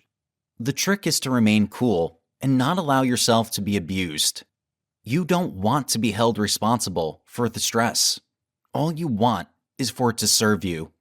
Please remember that this persona needs to accuse somebody of their troubles practically all the time. When a person is anxious, you could not only convince them more easily, but you could also be a hero. You're well aware that this individual, particularly your gloomy personality type, requires reassurance. Because they are cloaked in self-doubt, they require more reinforcement than the rest of the personality types. They need to be protected from further stress, and you attempt to establish a soothing atmosphere. That's where flattery enters the picture. Apply it. Ask for whatever you need now, steeped in the sugary sweet attitudes. Allow your tone to seem uncertain. This individual will be afraid that you will abandon them. Simply keep someone pursuing their own story for long just to accomplish your aim. Have a goal in mind. With all the advice being given, choose your intention before applying any techniques. Before you can persuade someone to act differently, you will need to dig into their world and find out why they are resisting you. Once you know their fear or motivation, you can minimize the risk. Does your intention involve exploring? You can target a sanguine personality, known for having the curiosity of a child. Are you planning on negotiating a deal? This will be easiest with the phlegmatic personality type, who is pretty agreeable, hiding the fact that they have no goals of their own. Do you need to take responsibility for something you need to be done? Surely, you can easily convince the compulsive and bossy choleric personality type that this was their idea. Do you need a loyal person to achieve your goal? Find the melancholic personality. This is the reason they get up in the morning, to prove that they are trustworthy and self-sacrificing. No matter what personality type you are dealing with, you are better off if they can't explain the reason for not agreeing with you or rejecting your influence. Shake your head and act a little disappointed. If they get an attitude or want to argue, always, and I mean always, take the high road and clean up the mess by using phrases like, "I respect your opinion or belief. Our friendship is not worth losing. I apologize. I am going to reconsider your position. Really, I am." Use a genuine tone. Whether or not you mean what you are saying, you are gaining the reputation as someone who is serious, and for that, you will have respect.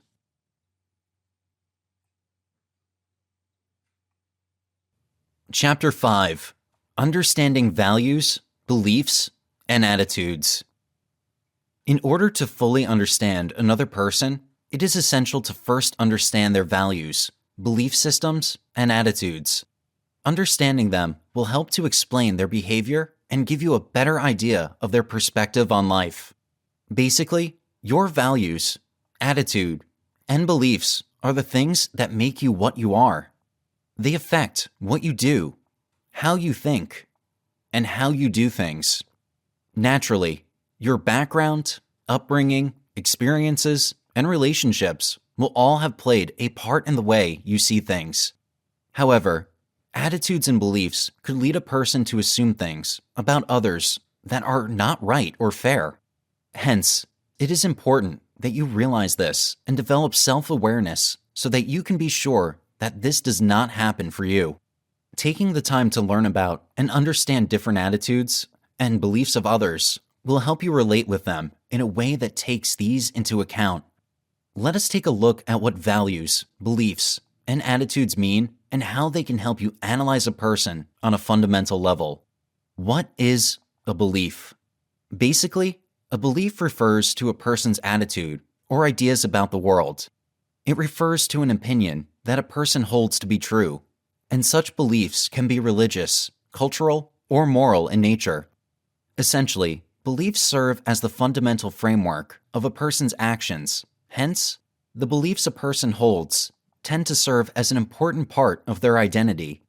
Usually, the type of beliefs a person holds determines the quality of such a person's work, life, and relationship with other people. This is especially true as a person's beliefs tend to determine their experiences in life. Even though most people tend to trust that their beliefs are based on reality, the truth of the matter is that their beliefs are what govern their realities. Needless to say, people tend to regard their beliefs as precious because they reflect who they are and how they live their lives. A person's beliefs can come from different sources, including cultural and societal norms, a person's own experiences, what other people say, such as education or mentoring. Usually, a potential belief stays with a person until they accept it as truth and adopt it as part of their individual belief system. Hence, each person tends to evaluate and seek sound reasons or evidence for the adoption of these potential beliefs in their own way. A belief becomes a part of a person's ideology once they accept such a belief as truth that they are willing to defend. Pre-existing beliefs. Some people have pre-existing beliefs caused by the stereotypes that they have been exposed to. Issues surrounding drugs and alcohol, disability, aging, sexuality, independence, health, the rights of people, their idea of health, and what it is like to be older and/or disabled. These stereotypes could affect the way they interact with other people. What is a value? Values are the basic and fundamental beliefs that motivate or guide a person's actions, as well as their attitudes. They are the personal qualities that provide a general guideline for how we conduct ourselves. They determine how we treat people, the sort of person we turn out to be, as well as how we interact with the world around us. In short, anything a person holds in high regard, such as standards, principles, or qualities, can be regarded as values. As I mentioned above, values are fundamental beliefs that motivate our actions, and essentially, long-lasting beliefs are what a person adopts as a value. A belief will be adopted as a value when a person starts to regard such a belief as extremely important. These values then become standards that govern how they make the choices that shape their lives. Essentially, in order to make clear, rational, responsible, and consistent decisions, a person must be able to articulate their values. Where do we acquire values from? Values can be derived from various sources. Here are a few examples.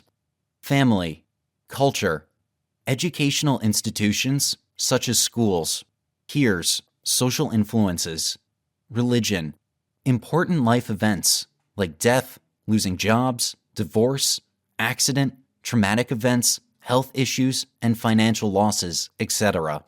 Society, music, workplace, job roles and work ethics, books, history like economic depressions and world wars, etc. Media, technology, dominant values. These are a variation of normal values. They refer to certain values that broadly belong to certain communities, groups, as well as cultures. While normal values are developed from certain beliefs a person holds, or in other words, while normal values are usually adopted by a person based on their personal experience or preference, dominant values are indistinctly passed down as an established sort of value to a person via the community they reside in, the culture they belong to, or a group they are a member of. Dominant values can be passed down through institutions a person belongs to, religious organizations a person attends, or even the family they come from. However, you should keep in mind that dominant values tend to vary from one culture or society to the other. That is, values that are considered dominant in one culture or society might not be considered as important in another society or culture. A few of the predominant values, based on the sources indicated above, may be religion, holding religious values that will have to do with certain beliefs concerning right and wrong, and good and bad, as well as a belief in a particular God. Religious values can include spirituality, honesty, peace, patience, faith, and gratitude. Family. Holding a family comes first, value that has to do with taking care of the family, regardless of whatever. Family values can include communication, respect, generosity, and openness. Peers. Holding a value on the significance of friendship, such as staying loyal to friends and doing certain things that peers approve of. Peers' values can include loyalty, encouragement, friendship, and reciprocity. Workplace. Holding a workplace value may include doing a proper job and conducting yourself as professionally as you can in the workplace. Workplace values are often focused on teamwork, innovation, excellence, quality contribution, professionalism, and cooperation. Educational institutions. Holding educational values that place a value on learning, such as values that could include the pursuit of knowledge, personal advancement, and creativity. Significant life events. Certain life events, such as marriage, the death of a loved one, or divorce, tend to lead people to adopt certain values. These values can include involvement, affection, humor, fitness, strength, and prosperity. Major historical events. Just as certain life events have the ability to dictate what values we adopt, major historical events have the same ability. These can include a work smarter and harder value, a this too shall pass value, patriotic values, and a saving for times of drought value. Media. Media avenues such as the TV, movies, radio, the internet, and advertising have the power to suggest the adoption of certain values. These values can include fun, enjoyment, and entertainment. Music. Just like the media, music can influence the development of a person's values, as music is often a reflection of what is happening in a particular society. Technology. Technology can influence the adoption of certain values too. These values can include innovation, speed, freedom, and connection. Culture. The type of culture a person originates from can also impact the sort of dominant values they adopt. These values can include family, humanity, respect, religion, and involvement. Values help to guide the behavior of individuals. It decides what they think is right, wrong, just, or unjust. Hence, the sort of values a person adopts can help you in analyzing the type of person they are. Nobody goes around shouting their values or telling their values to strangers, but with practice and an understanding of the different values that exist, you will eventually be able to tell what sort of values a person holds based on the type of behavioral tendencies they display. For instance, a person that holds an honesty value will usually exhibit behaviors that denote such value. What is an attitude? Attitude refers to the beliefs, values, feelings, and behavioral tendencies of a person that are then directed towards certain people, objects, or ideas. Basically, a person's attitude refers to their personal belief about something and how they react to such things. A person's attitude is made up of several components, such as their chosen values, their chosen beliefs, their past experiences, their present experiences, the culture they belong to, and the society they live in, amongst other components. Furthermore, attitudes can be implicit or explicit. Implicit attitudes refer to the unconscious part of our attitudes that nevertheless still affect our beliefs as well as behaviors, whereas explicit attitudes refer to those attitudes we are consciously aware of and which clearly influence our beliefs and behaviors. Mentally, attitudes refer to how a person is disposed toward other people and things. These mental dispositions, therefore, influence a person's decision-making process, which then inevitably shapes their behaviors. Primarily, people tend to form their attitudes from underlying values and beliefs. Hence, their attitude will always have a positive and negative element depending on what sort of underlying values and beliefs form said attitudes. A person adopts a certain outlook on life based on their upbringing as well as their experiences, and in turn, these attitudes tend to have a powerful influence on how a person behaves. It is important to note that while attitudes are enduring, they can also be changed. It is also significant to note that certain factors that may not have been internalized as beliefs and values can still influence a person's attitude at the point of decision making. Factors that might cause this include the desire to please, convenience, political correctness, and peer pressure. What an individual considers to be essential attributes, or what attributes they respect about others and themselves, are often shaped by their life experiences as well as the values developed via family influence, religion, instructors, friends, education, and culture. Given that every one of us has unique characteristics molded by our personal experiences, it's important to remember that when studying people based on attitudes, individuals will have diverse sets of beliefs and values. That is, individuals will never view and react to problems in the same manner again. The formation of attitudes. Basically, an attitude can be formed through 5 primary ways. Social factors. Social factors that can affect the formation of a person's attitude can be divided into 2: social roles and social norms. Social roles refer to how people are expected to behave in certain contexts, whereas social norms refer to societal rules that dictate what sort of behaviors are considered as appropriate.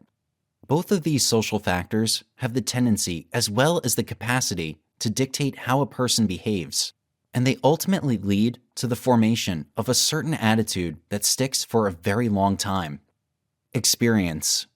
As I mentioned earlier, people's attitudes are formed through what they experience, both past experiences as well as present experiences. In fact, the experiences of a person form the majority of their attitudes towards life. Learning.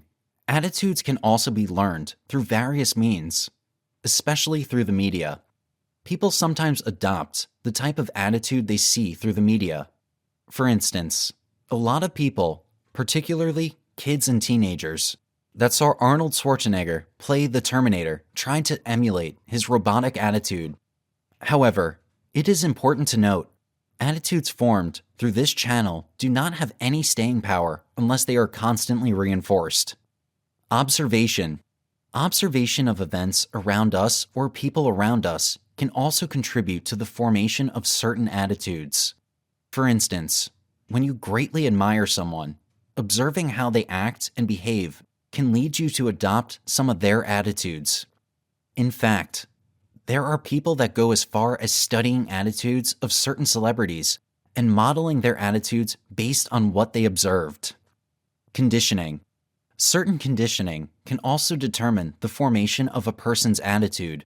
For instance, imagine a young lady that does not smoke moving into a neighborhood where practically everyone smokes, both the old and the young, both males and females, everyone.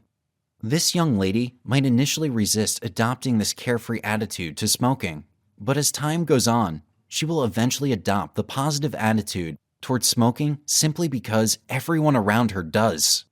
The challenge with attitudes. A few of the challenges with individuals' attitudes is they frequently overlook any information that contradicts their beliefs, i.e., they get selective in how they see and react to situations and issues, resulting in a loss of objectivity regarding the world. Nonetheless, by gaining insight into our attitudes, humans can lessen the possibility of making choices based only on their subconscious, pre-existing opinions, which allows them to interact with others more kindly. Similarities between values and attitudes. Although attitudes and values are distinctly different from each other, they have some similarities, which are listed below. Principles and attitudes are 2 important variables that influence behavior in the cognitive process.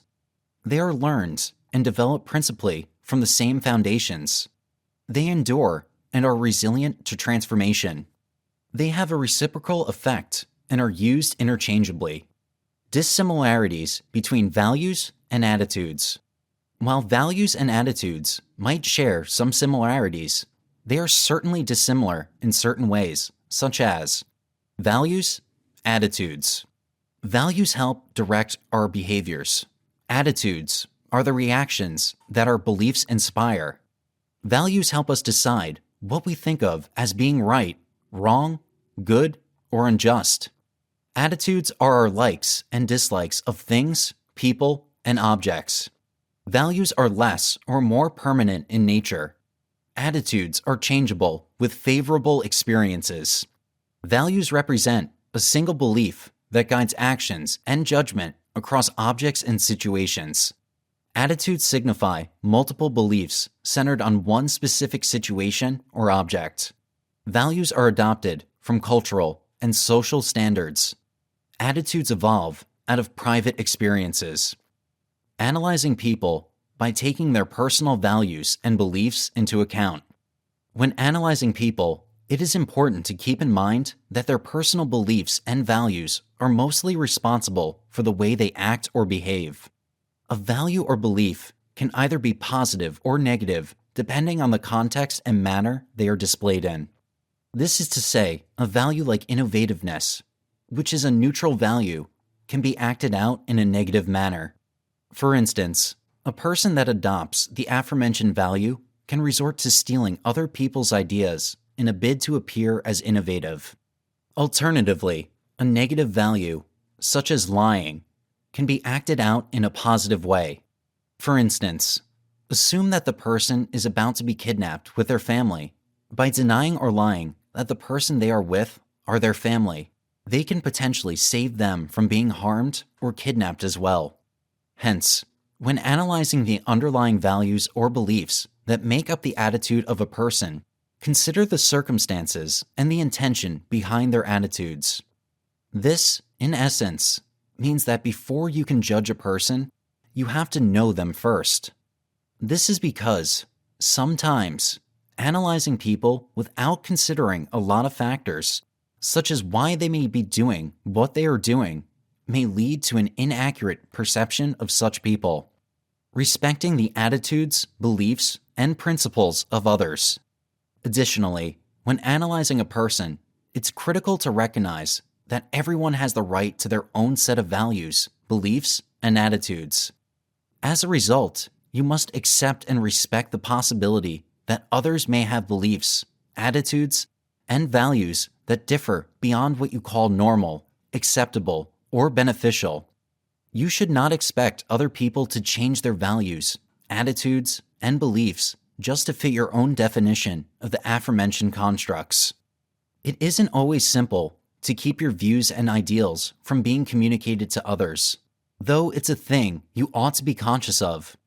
It's quite easy to have a subtle effect on others around you. Body language, postures, the manner in which you say things, and even your behaviors can create the perception that you disagree or agree with the beliefs or values of others around you. And the goal of analyzing people is not to agree or disagree with the type of person they are, the type of choices they make. Rather, the ultimate goal of analyzing a person is so as to gain knowledge about what drives them to behave the way they do and who they fundamentally are. You can, therefore, use the knowledge you glean from analyzing a person to either get closer to them or to stay away from them. It all depends on whether you can accept them as they are or not. Be mindful of others' values and beliefs when communicating. In the field of communication, there is something that is known to great communicators but often ignored by many others, and this something is the ability to sense the values and beliefs held by others and making it a point to not offend them by infringing on their values/beliefs. However, it is important at this point to highlight that people will usually not tell us what values/beliefs they hold in their lives, as sometimes these values and beliefs are held by them at a subconscious level, hence they might be unaware of it as well. It is interesting to note that we are not born with any values and/or beliefs in life, but rather, they are either inculcated into us by our parents/teachers, or we have developed/pick up such values/beliefs at some point in our lives. These values or beliefs may be positive or negative, but the more important thing to take note of is that we usually live our lives according to them, and therefore, it is important not to infringe on others' values/beliefs to avoid offending them. So, what are these values or beliefs? These values or beliefs vary among individuals and groups. Hence, it is almost impossible to define them. They range from positive values, such as being respectful to elders and being dutiful to our parents, to not so positive ones, such as prioritizing leisure over work and being too individualistic to the point of being self-centered. Most of us usually live by our values or beliefs for years, and thus, it becomes habitual. While it is possible to acquire new values or beliefs and get rid of old ones, what is important for everyone is to note the existing values or beliefs held by different individuals and to communicate those values, since doing otherwise will hinder the success of most communications. However, if people whom we converse with do not overtly state their values/beliefs, which usually does happen, how are we able to identify the values or beliefs held by them? Well, usually, a person's receptivity to our responses to their questions or comments in the midst of the communication process is reflected in their nonverbal responses, such as their facial expression, tone of voice, gestures, body language, and emotions. Here are some examples of signs of discomfort when people's individual values are breached. Changing the subject. When someone's values or beliefs are breached, they will usually try to change the subject. One common example will be asking the age of someone, especially a lady. If she holds the belief that a lady's age should never be revealed, she will change the subject of the topic. Hence, it is important for you to take note of this abrupt change in other people's responses as well as their tone of voice, which might become cold at this point, and their facial expression, which may become a little stern as well. Dropping the frequency of eye contact. You might sense that the other party seems to have reduced the amount of eye contact with you. While this often implies anger, a more probable cause might be the fact that you have inadvertently mentioned something that has gone against their values or beliefs. This is especially so if you are the one that is talking and they are the ones who are listening. Once again, it will be good to observe their facial expressions and tone of voice to confirm this. Remaining silent for long periods of time during conversations. Usually, when a person's values or beliefs are infringed upon, there is a strong tendency for him or her to remain silent for a substantial period of time, often without eye contact with the speaker. Sometimes, he or she might respond, but their responses are often very curt, which is an indirect indicator to cut short the conversation, but most speakers do not notice this subtle indicator. One good way to resolve this issue and to verify this is to ask the listener for his or her point of view. They might relent and respond positively to our point of view, but we should be able to tell if they agree wholeheartedly from their body language. It is important to note that while the person may comply with your points of view verbally, they are often unable to conceal their true feelings non-verbally. Hence, you should be observant of any changes no matter how subtle their tone of voice, eye contact, facial expressions, gestures, and other aspects of body language. You should be mindful of other people's values or beliefs to better communicate with them. However, this does not mean that we should adhere totally to their point of view. Rather, we should make clear our point of view, and in the event that we sense that some individuals are not receptive to our points of view, we should immediately invite them to voice their thoughts on said issues. Great communications, interactions, and relationships take place not because we are willing to be submissive and comply with other people's points of view. Rather, we should both make clear our stand and be receptive to others so that the communications, interactions, and relationships can be continuous and meaningful. In other words, analytically inclined people tend to agree to disagree with other people. Beliefs, attitudes, and values, and their reaction to the 6 basic human needs. All people possess the same 6 basic human needs and the desire to satisfy each. However, every person's beliefs, attitudes, and values are unique and different. The 2 groups, beliefs, attitudes, values, and the 6 basic human needs, feed off of each other, and thereby influence the everyday life of an individual.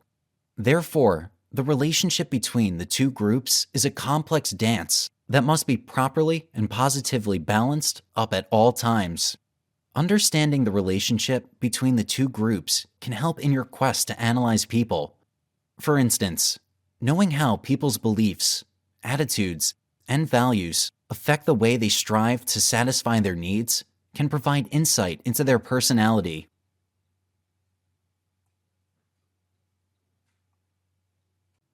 Chapter 6: Body Language.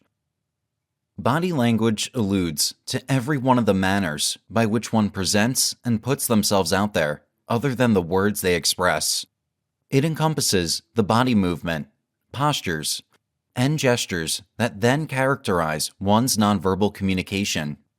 As it is, for the most part, compulsory, nonverbal communication intently shows one's unaltered considerations and sentiments, and this can go quite far in depicting the validity of the message they put across, the heart of an individual, and thusly give proof of truth or absence of it, considering the level of consistency between the signs and the message as apparently spoken. Nonverbal communication serves to underscore or fortify verbal messages where truth wins, go against it where falsehoods win, substitute it when the prompts are more distinctive, and in this way, increment its effect just as a highlight or underline its importance. Conversation with signals. Various body languages. Body language of the head. Lowering. Lowering the head so the jawline covers the neck is a protective activity perceived against dangers to the neck. It can, likewise, imply friendship or dread, considering the other individual either excessively superb or startling. Ladies might bring down their heads while touching an arm or shoulder to convey a teasing message, as though to perceive the man's predominance, yet their aim may also be to ensure the man doesn't take his eyes off of her. It can likewise be utilized to show insubordination where one perceives power or strength of the others. However, it doesn't surrender or alert where one perceives the other individual's solidarity. They simply don't confide in them for it. Raising. Raising one's head is often a sign of curiosity, as they want to look at the point of interest. Done quickly, raising the head can be a sign of a query, as one asking what the other means by their statements. As for one looking up, at the ceiling, etc., and holding it for a while could mean that they are bored or a visual thinker looking at internal images or turning the eyes away so as to concentrate on a sound. Tilting. Tilting the head sideways can show one's advantage in what is said or presently occurring around. Shifting towards somebody, it very well may be a teasing signal, similar to one saying to them, "I'm keen on you." At the point where one's head is shifted and pushed forward, it could imply their interest, vulnerability, or inquiry in consideration. In such a situation, the level of slant relates to the degree of vulnerability or strength with which the sign is planned to be sent. A shifted head and pulled back can be a safeguarding strategy when one is dubious of some apparent danger. A shifted head can, as well, connote accommodation in one's sensations of vulnerability.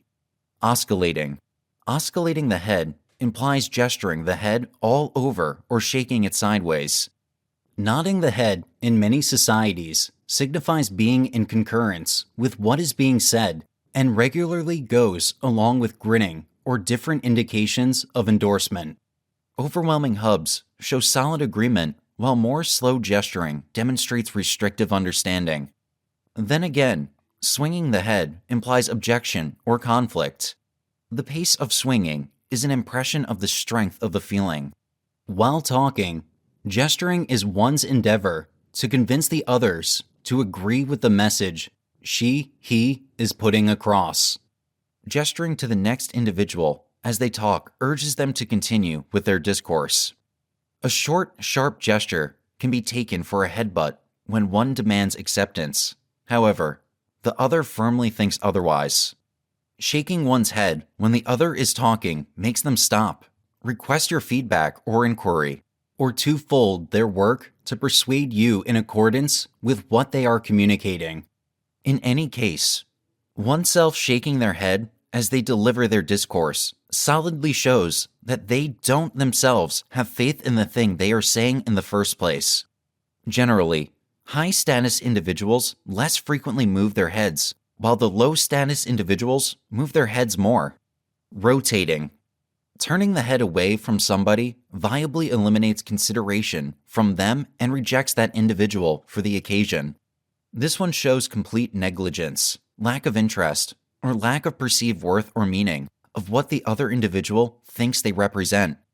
Turning one's head aside, while keeping in touch with the other individual, could be an endeavor to adjust the ear toward them in order to hear them better. But this can also be disconcerting, as the other person has to move their eyes along in an attempt to maintain contact with only the one near the eye. Or then again further, one can give this one-eye stare as a demonstration of strength or show an affront or camouflage. A slight pivot of the head means incomplete agreement or conflict, particularly when one feels they are being pressured to do as much, however, while anyone else would prefer not to.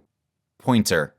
When engaging with a person in a conversation or activity, and they keep pointing their face in the direction of another thing or person altogether, they involuntarily send a message of being more interested with that other person or thing than staying with you in the present moment. Individuals turn and point their face toward the person or thing that is important to them. Also, less amazing people will generally zero in on the force of individuals. Along these lines, it's simpler to tell who is taking the lead in any type of social event. Jerking one's head toward the other individual without seeing them can be very annoying and frequently unobtrusive. One does this when they don't need the subject to see that the affront is aimed toward them. Touching. Touching the head can be an indication of uneasiness or confusion with regards to what to do straight away. When one covers their eyes, ears, or mouth, they feel they'd prefer not to see, hear, or say anything in the light of the current situation. Contacting the side of the nose or stroking the jawline shows that one is thinking, weighing between choices or decisions, or passing judgment on individuals, given the chance just introduced to them during the conversation. Tapping one's own head can be deciphered as self-discipline, meaning one's disappointment for activity or decision that they didn't make right, and they're simply recalling or acknowledging it. Contingent upon the specific circumstances, nonetheless, and how it is done, this motion can likewise imply that another person close by is stupid. Propping one's head in the arm could infer that one is exhausted or tired. It might very well be perceived that weariness is tiring to the head.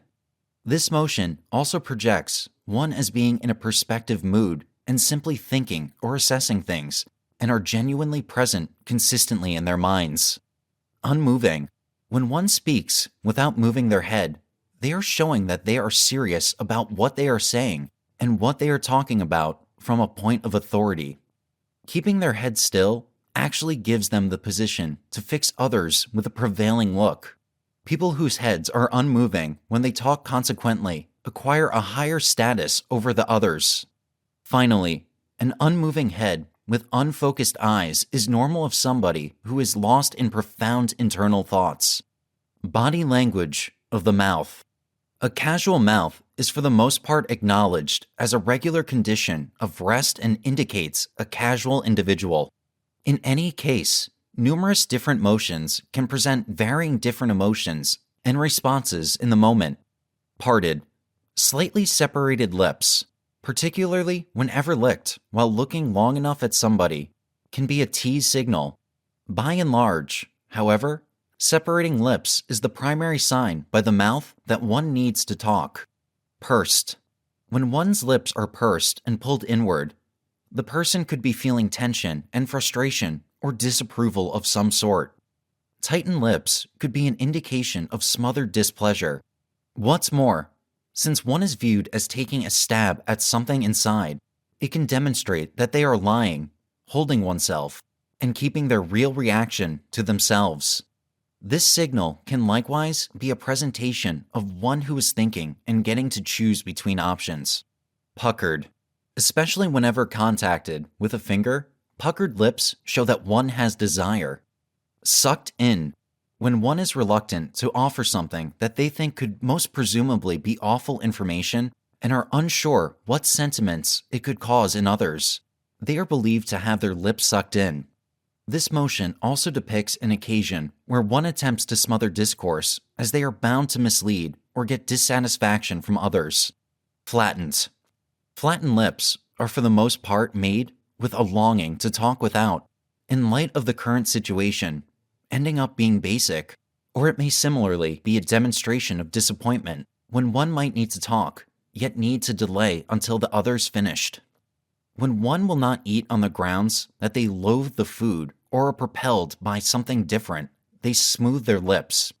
This is also a trademark when one is abstaining from crying, thusly leveling their mouth in sadness. Turned up.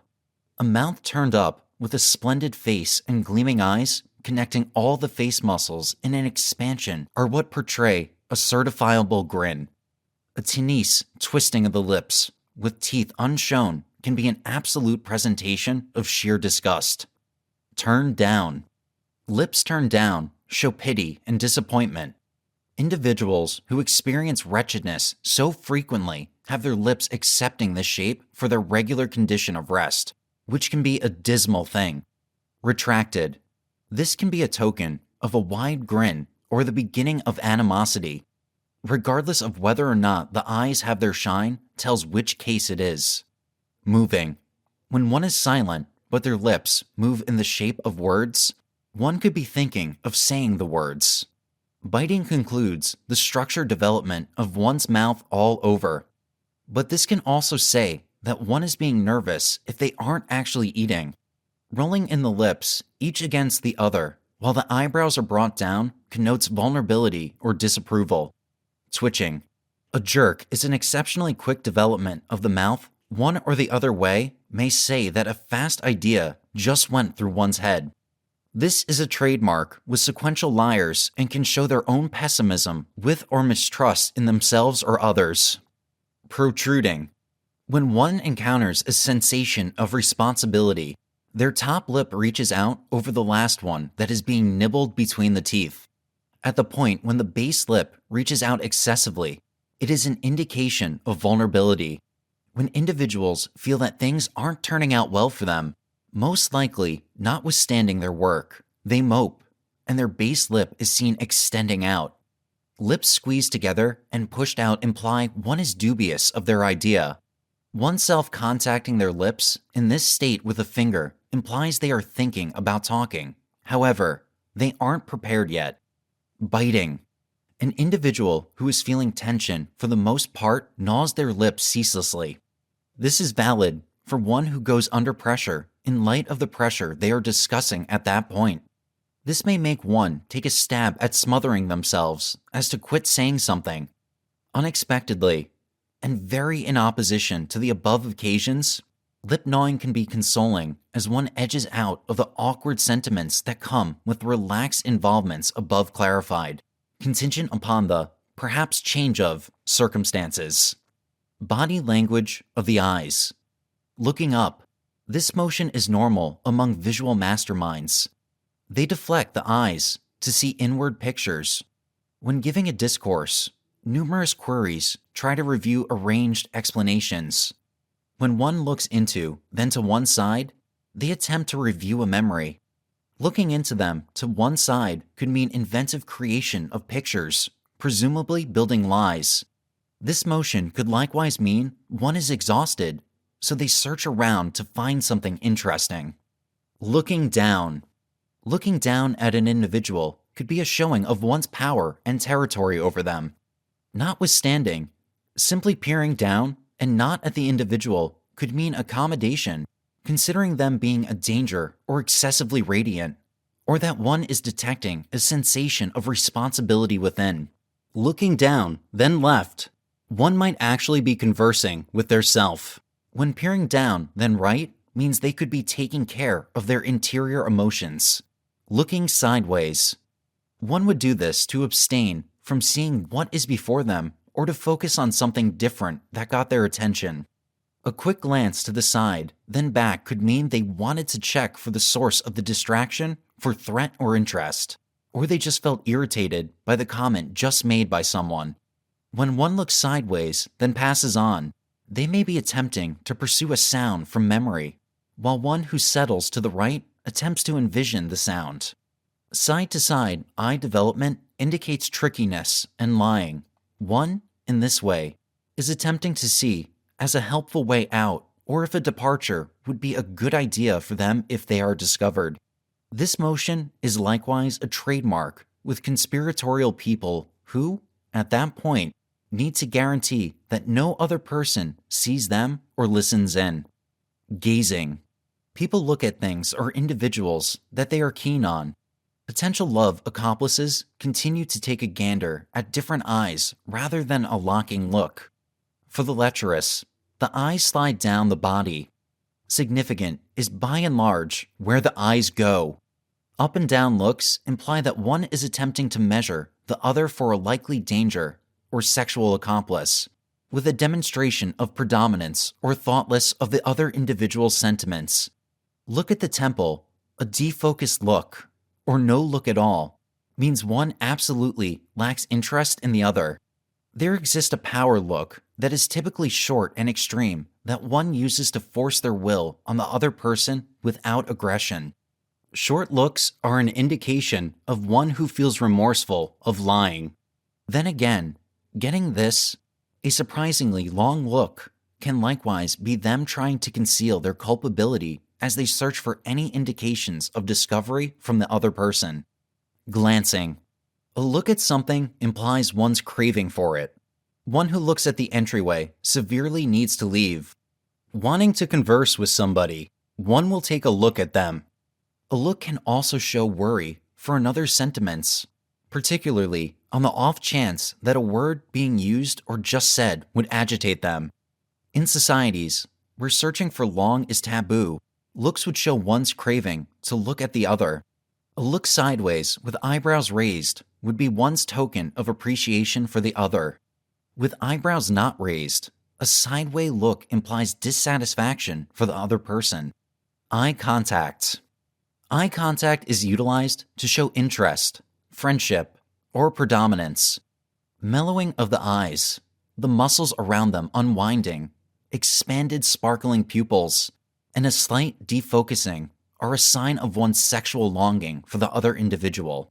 Visually connecting with an individual means recognizing and likely being keen on them. Breaking it would imply that one is feeling offended, discovered, or undermined, or that they just considered something that caused a similar interior distress. A look away combined with the head hesitantly low can be a solid tease action. Long eye-to-eye connection implies mindfulness. We, for the most part, maintain long eye contact with individuals we like, and those who appear to like us may respond with this signal. As long eye contacts without squinting can be a show of mastery, hostility, and utilization of force. A gaze rivalry can result when the other individual calls their guts to work. Who submits does so by turning away first. A decently long eye-to-eye connection, routinely supported all through a discussion or discourse, is regularly a demonstration of persuasion. Staring. We gaze at a group in whom or things in which we have a specific interest. At individuals concerning whom we've quite recently gotten unforeseen news. We gaze at in shock and mistrust. A short stare, with eyes wide open, then back to normal, expresses surprise. Our eyes normally follow things that are impartial to, or that we dread, just to be certain that they do transform into threat. Squinting. Squinting is narrowing one's eyes. This happens when one feels that what is being said is somewhat or simply false and instinctually goes into the assessment of realities. Vulnerability regarding what is implied can likewise be so motioned. Liars squint, trying to cover their misdirection. When one considers something, yet doesn't have any desire to picture it in their brain, they squint. Blinking, rubbing, and closing. Blinking their eyes as often as possible means one is thinking more, or that they are working in an attempt to make up lies. Astonished in dismay of what one is seeing, they could flicker arbitrarily and rapidly. One rapidly blinking, closing their eyes, or rapidly rubbing them could be a sign that they do not want to see what is in front of them, or they are trying to hide something or from something. The sensation of stowing away could be founded on the way that the world is locked outside the eyes, or that while scouring the eyes, the hands become an obstruction among them and the world. Engaged in a discussion or delivering a discourse, shutting one's eyes may serve to dismiss eye-to-eye connection and deny or overlook demands by the others for a chance to talk. Visual scholars frequently shut their eyes to see inside pictures better. Pupil. Dilation of the pupil is a reaction for one's craving to participate in a sexual or otherwise invigorating action or energizing experience.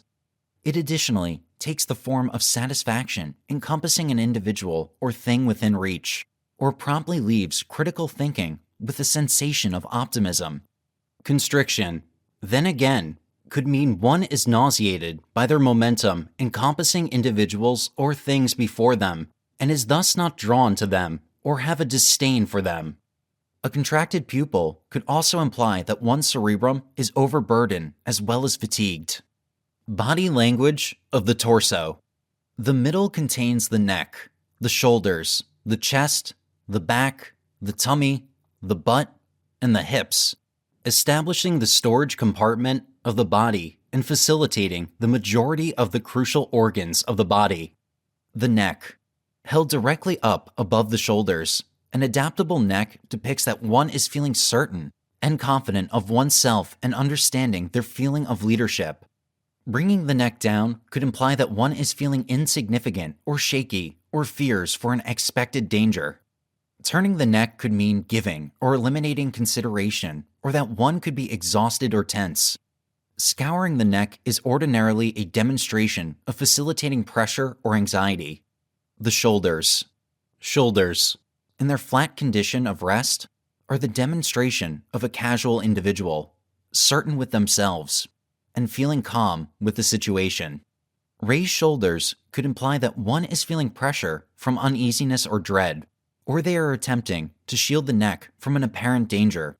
While bending them forward could be a protective stance, pushing them back is a method of displaying boldness and exhibiting power. An absence of information or comprehension or vulnerability can be concluded from a shrug of the shoulders. When words would reveal them, liars decide to shrug as opposed to talking. However, this very signal could be shown when one feels bothered, disappointed, or aggressive. The chest. Women push their chest out at men as a provocative, heartfelt showcase to them. Men do it to other men to show that they are mightier, and to the ladies to show that they can keep them safe. Pulling it back is a preliminary to ensure security, yet is additionally a method of one saying that they are innocuous in whatever they say or do. This ought to not ever be mistaken for submission. Leaning the chest forward can mean interest in what's going on, or can be heartfelt as one attempts to draw nearer. Alternatively, one can likewise do this to attack the other's own space to affirm their dominance. Involuntary chest development is an element of relaxation. Restless people inhale quicker. Tense people will generally take short breaths. When one pauses their breathing, they are in confident suspense. The belly. In heartfelt circumstances, level stomachs are for the most part attractive. When the bellies are round, the stomach muscles can set up to highlight the look. When one is under pressure, they regularly rub their stomach. Covering with hands could mean one feels the trepidation of an assault and is assuming a protective position. The back.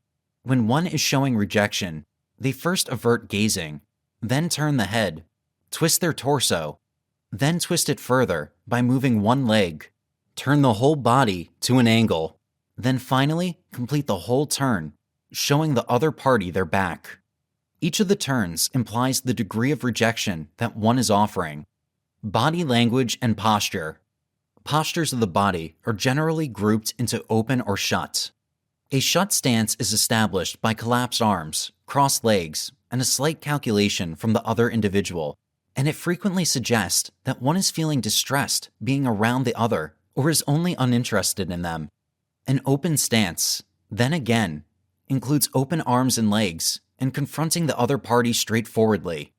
It implies that one is available to and inspired by the other individual and is prepared to tune in during the conversation. Body language of the arms.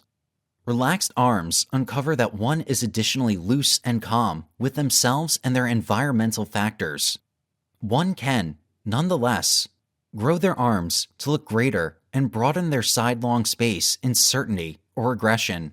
Raising one's arms could mean that they are feeling dissatisfaction, and going with a shrug could mean disarray. Crossing the arms could indicate the impression of potential outer mischief and how one takes a cautious posture. It can likewise mean tension for the absence of trust, interior anxiety, or a feeling of weakness. This signal can also be consoling, showing an absence of fear, while open arms depict a sensation of solace and trust. Stowed away arms can imply that one has a covered-up intent. Body language of the legs and feet. The width of the shoulders. Open legs show a casual posture. Marginally more extensive means one is grounded and sure. A more extensive position uncovers one's demonstration of force and predominance. Uneasiness or chilliness is depicted by legs shut or crossed. Pointing a specific way, an individual implies that one needs to go there, instead of staying where they are. Consequently, testing one's sanity back would show a lack of engagement in the current movement. Individuals who walk quicker need to finish things, while the slower ones could be lazy. Observing body language. While everybody can notice and comprehend articulated body signals, with somewhat more exertion, one can start to try and further develop this skill. A. Become perceptive. A. Go for inconspicuous motions that are overlooked or missed by many. B. Learn the signs and recollect their meanings. C. Observe them in real life to accumulate many hints. D. Analyze effectively to get the right picture. B. Detect lies. A. Look out for disjointedness by singling out prompts that don't coordinate with what one is saying. Thin slicing. This alludes to one's capacity to precisely pass judgment on others utilizing their initial feelings about them. Pursuing nonverbal communication, by and large, happens subliminally. Thus, individuals are frequently incapable of clarifying how they come to their end results about others. With specific preparation, one can figure out how to intentionally assess material characteristics and, in the end, decipher them into individuals' characters. One can give detail of how they showed up at their judgment of the other person.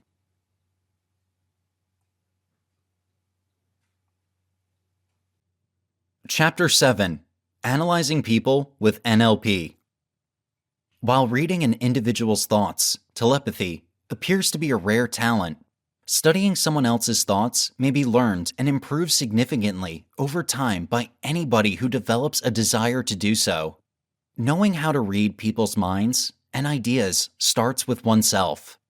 It is critical to understand that mingling with members of society is an excellent tactic.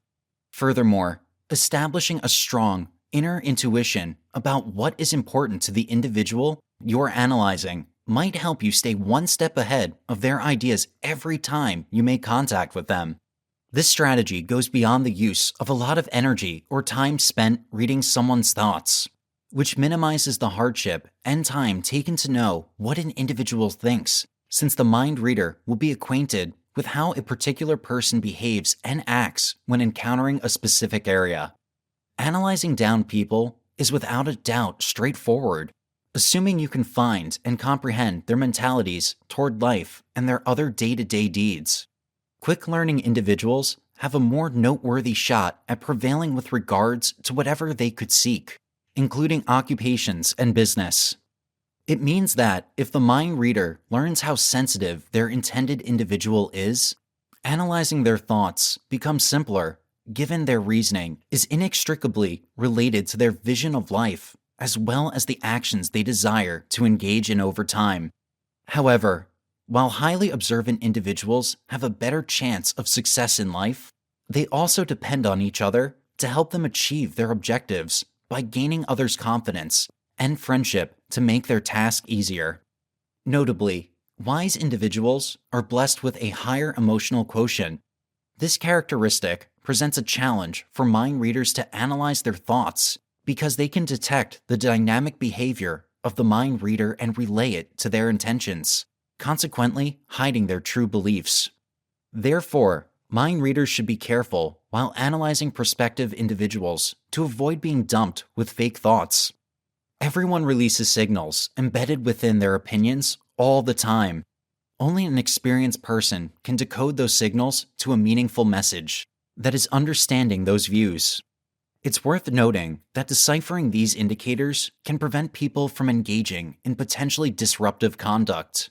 For example, if a mind analyzer detects anger from the individual whose mind they have been trying to read, it could advise them to step back a bit from the individual in their immediate surroundings or change the subject of conversation.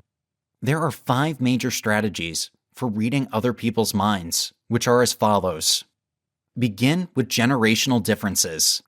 Not everyone was born in the same generation. As a result, individuals think differently, depending on the age at which they were born.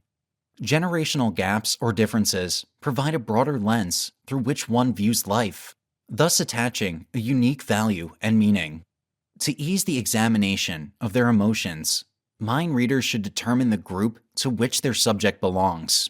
For example, 20 to 30-year-olds can be identified by their utilization of technological innovations and how they put themselves out there through internet-based stages like Facebook, Snapchat, Twitter, and Instagram. And not forgetting WhatsApp. Individuals of this age don't put a high significance on close-up and personal discussions, since they see that it is faster and more proficient to speak with those around the globe by means of computerized innovation. All things considered, telepaths should follow this category of individuals from their online media platforms for them to understand them efficiently. At the same time, boomers, the senior age category, believe in face-to-face verbal approaches. In this case, mind readers must understand that this group of people rarely thinks about technology whatsoever. Nonetheless, the knowledge about a person's generation plays a vital role in devising the best angle to read their minds. They can employ appropriate business practices if they know and understand the age to which their potential funders belong.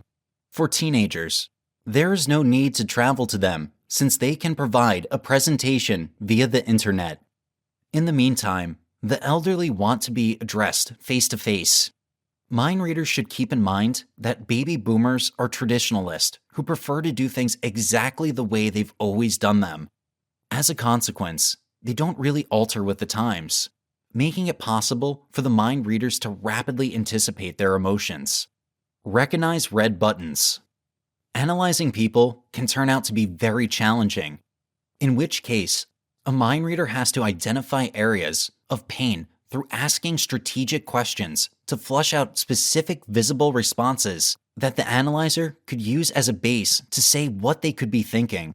Specifically, forming a deep connection is the initial step toward determining the regions that can prompt an individual to express their thoughts and grasp what is essential to them. Recognizing what triggers one's feelings and perspectives on one's comfort level is also essential for determining one's red buttons. To obtain this, one must have special ears and a little mouth, implying that one should listen even more and speak less. Careful listening is the single most important reason for forecasting one's mind. An individual who speaks extensively pays little attention to the other person they are aiming to evaluate. Some researchers recommend asking open-ended statements, which allow people to express their relative strengths and weaknesses. Whenever presented with open-ended inquiries, people might also reveal their own stories. This provides mind readers with a more thorough picture of that person's life experiences. Furthermore, these stories aid mind analyzers in comprehending and relating one's experience to another, implying that these people may have similar sentiments when confronted with the same circumstances. Check on personalities. Different people's personalities could help determine what type of individual they are, particularly when they concentrate on their distinctive personal characteristics. These characteristics also help to determine what an individual considers to be important to them, as well as how they react when thinking about such issues. This necessitates a deeper level of study from mind readers while interacting with people, as well as the use of a calculated approach. A strategic technique aids in the visualization of a person's ideas. Discovering somebody's thoughts entails seeing their deepest feelings and responding in a way that does not irritate them. More importantly, this creates a space where a mind reader can't lose an individual in a dialogue by changing to their recognized thinking. However, by analyzing the features of a person's qualities and verbiage, mental analysts might hunt for indicators that describe them. Individuals that want to be in charge of everything, for example, will have a tighter handshake than non-dominant personalities. Furthermore, someone who understands and enjoys sarcasm would not hesitate to use it in every communication opportunity they have. As a result, telepathic people can use other people's beliefs to determine the best strategy to analyze their thoughts because it exposes whatever that individual thinks about the majority of their time. Look out for nonverbal communication signs. Examining a person's nonverbal and verbal communication is part of reading their intentions. When evaluating people, the majority of mind readers overlook nonverbal cues, although they are an important part of determining what someone else is thinking.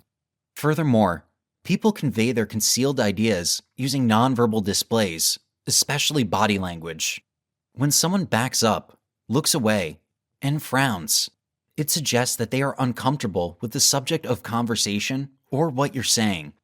When someone leans in, it indicates that they are focused and may not be paying attention to others at that time.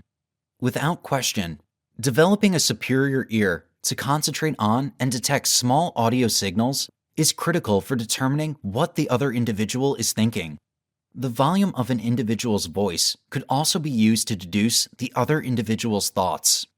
For instance, if someone answers the questions in a monotone, it implies that they are detached. Harps, on the other hand, are uninterested in such debates. If someone stares at you more intently, it means they're interested and see the value in what you're saying. This may be because individuals have had some encounters with this subject, whether positive or negative, but now they want to learn more so that they can handle such situations with knowledge. To summarize, humans use nonverbal cues to transmit millions of words. Therefore, practicing analyzing and interpreting those signals will help you become a competent mind reader. Be a good listener. To achieve efficient communication, every individual must communicate one at a time, according to effective strategies of communication. Speaking out of turn results in no dialogue and wastes time because neither participant is listening. Consequently, mind readers must be great listeners in order to correctly infer whatever their subject is contemplating. Psychiatrists, for example, can catch all of their patients' signs if they listen carefully.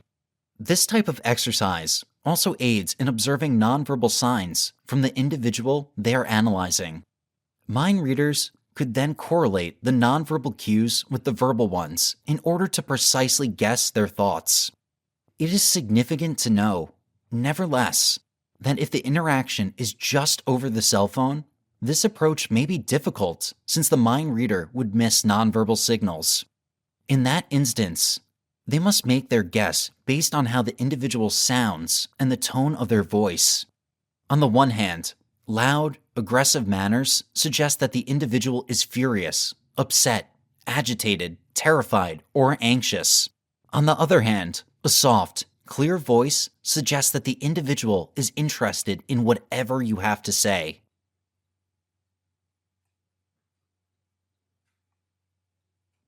Final words. So, there we have it. We've arrived at the end of this book. I'm happy you made it this far, and I hope you found all the information stated here useful for day-to-day life. Practice makes perfect, so take everything you've learned and apply it.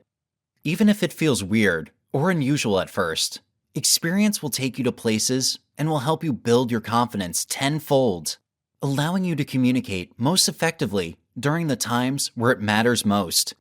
You can nurture such beautiful, meaningful relationships with anybody in your life if you're able to communicate properly, which means both listening and speaking with purpose and accuracy. I understand that there is a lot to take in and a ton of information to learn, but don't worry. Even if things are a little bit confusing, even at this stage, it's supposed to be. Humans aren't simple creatures, and our minds are infinitely complex. You're never going to understand everything, nor do you need to. The fact is that understanding people is a lifetime process, so you will find the need to constantly evaluate your baselines as you move forward. There's one thing I want you to remember when using this book. You only have control over your own values, actions, and reactions. It does not matter how critical you want to connect or forge ties with someone. You cannot force people to like you if their values are intrinsically different from yours. Keep in mind that connection is based on similarities, and there's no point in connecting with someone when nothing is similar between the two of you. Remember, you matter first. Your principles are special to you, thus you should not allow other people to choose your values. Analyzing people is essential because people interact for different reasons. They communicate and behave in specific ways for purposes that may not be apparent. Patterns of communication and behavior may also either reveal or conceal deeper mental and perceptive mindsets that bear the actual message of communication. For that reason, people need to learn how to unveil the deeper mental patterns that are concealed and assign them meaning. This is needed to gain the best understanding of people, phenomena, and the actions of others. Now you know how to read people like a book. Your life will become so much easier now that you have learned the critical life skill of reading other people. You will get better at reading people, which develops empathy. You can find out how others are feeling and respond accordingly. Your sensitivity will make you a more receptive and loved lover, parent, friend, and family member. You can also better protect yourself from harm and people with bad intentions. If you can read people, you may find people who will not do you any good. Before you go too far in a relationship with someone who is causing harm, you can understand what is at stake and avoid further injury. When it comes to choosing a good friend or lover, now is the time to select the right people for your life. You can identify those who genuinely care about you and are good at treating you. You can choose lovers and friends with a good background. Now, all these positives belong to you.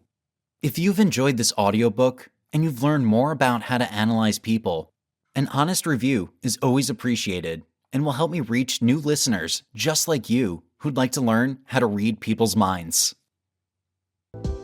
We appreciate you tuning in to one of our captivating audiobooks. For more immersive experiences, here is another audiobook we're certain you'll enjoy. Don't forget to show your support by liking this video, sharing what you loved about this audiobook in the comments section below, and subscribing for more captivating audiobooks like this. Thanks for being a part of our audiobook community.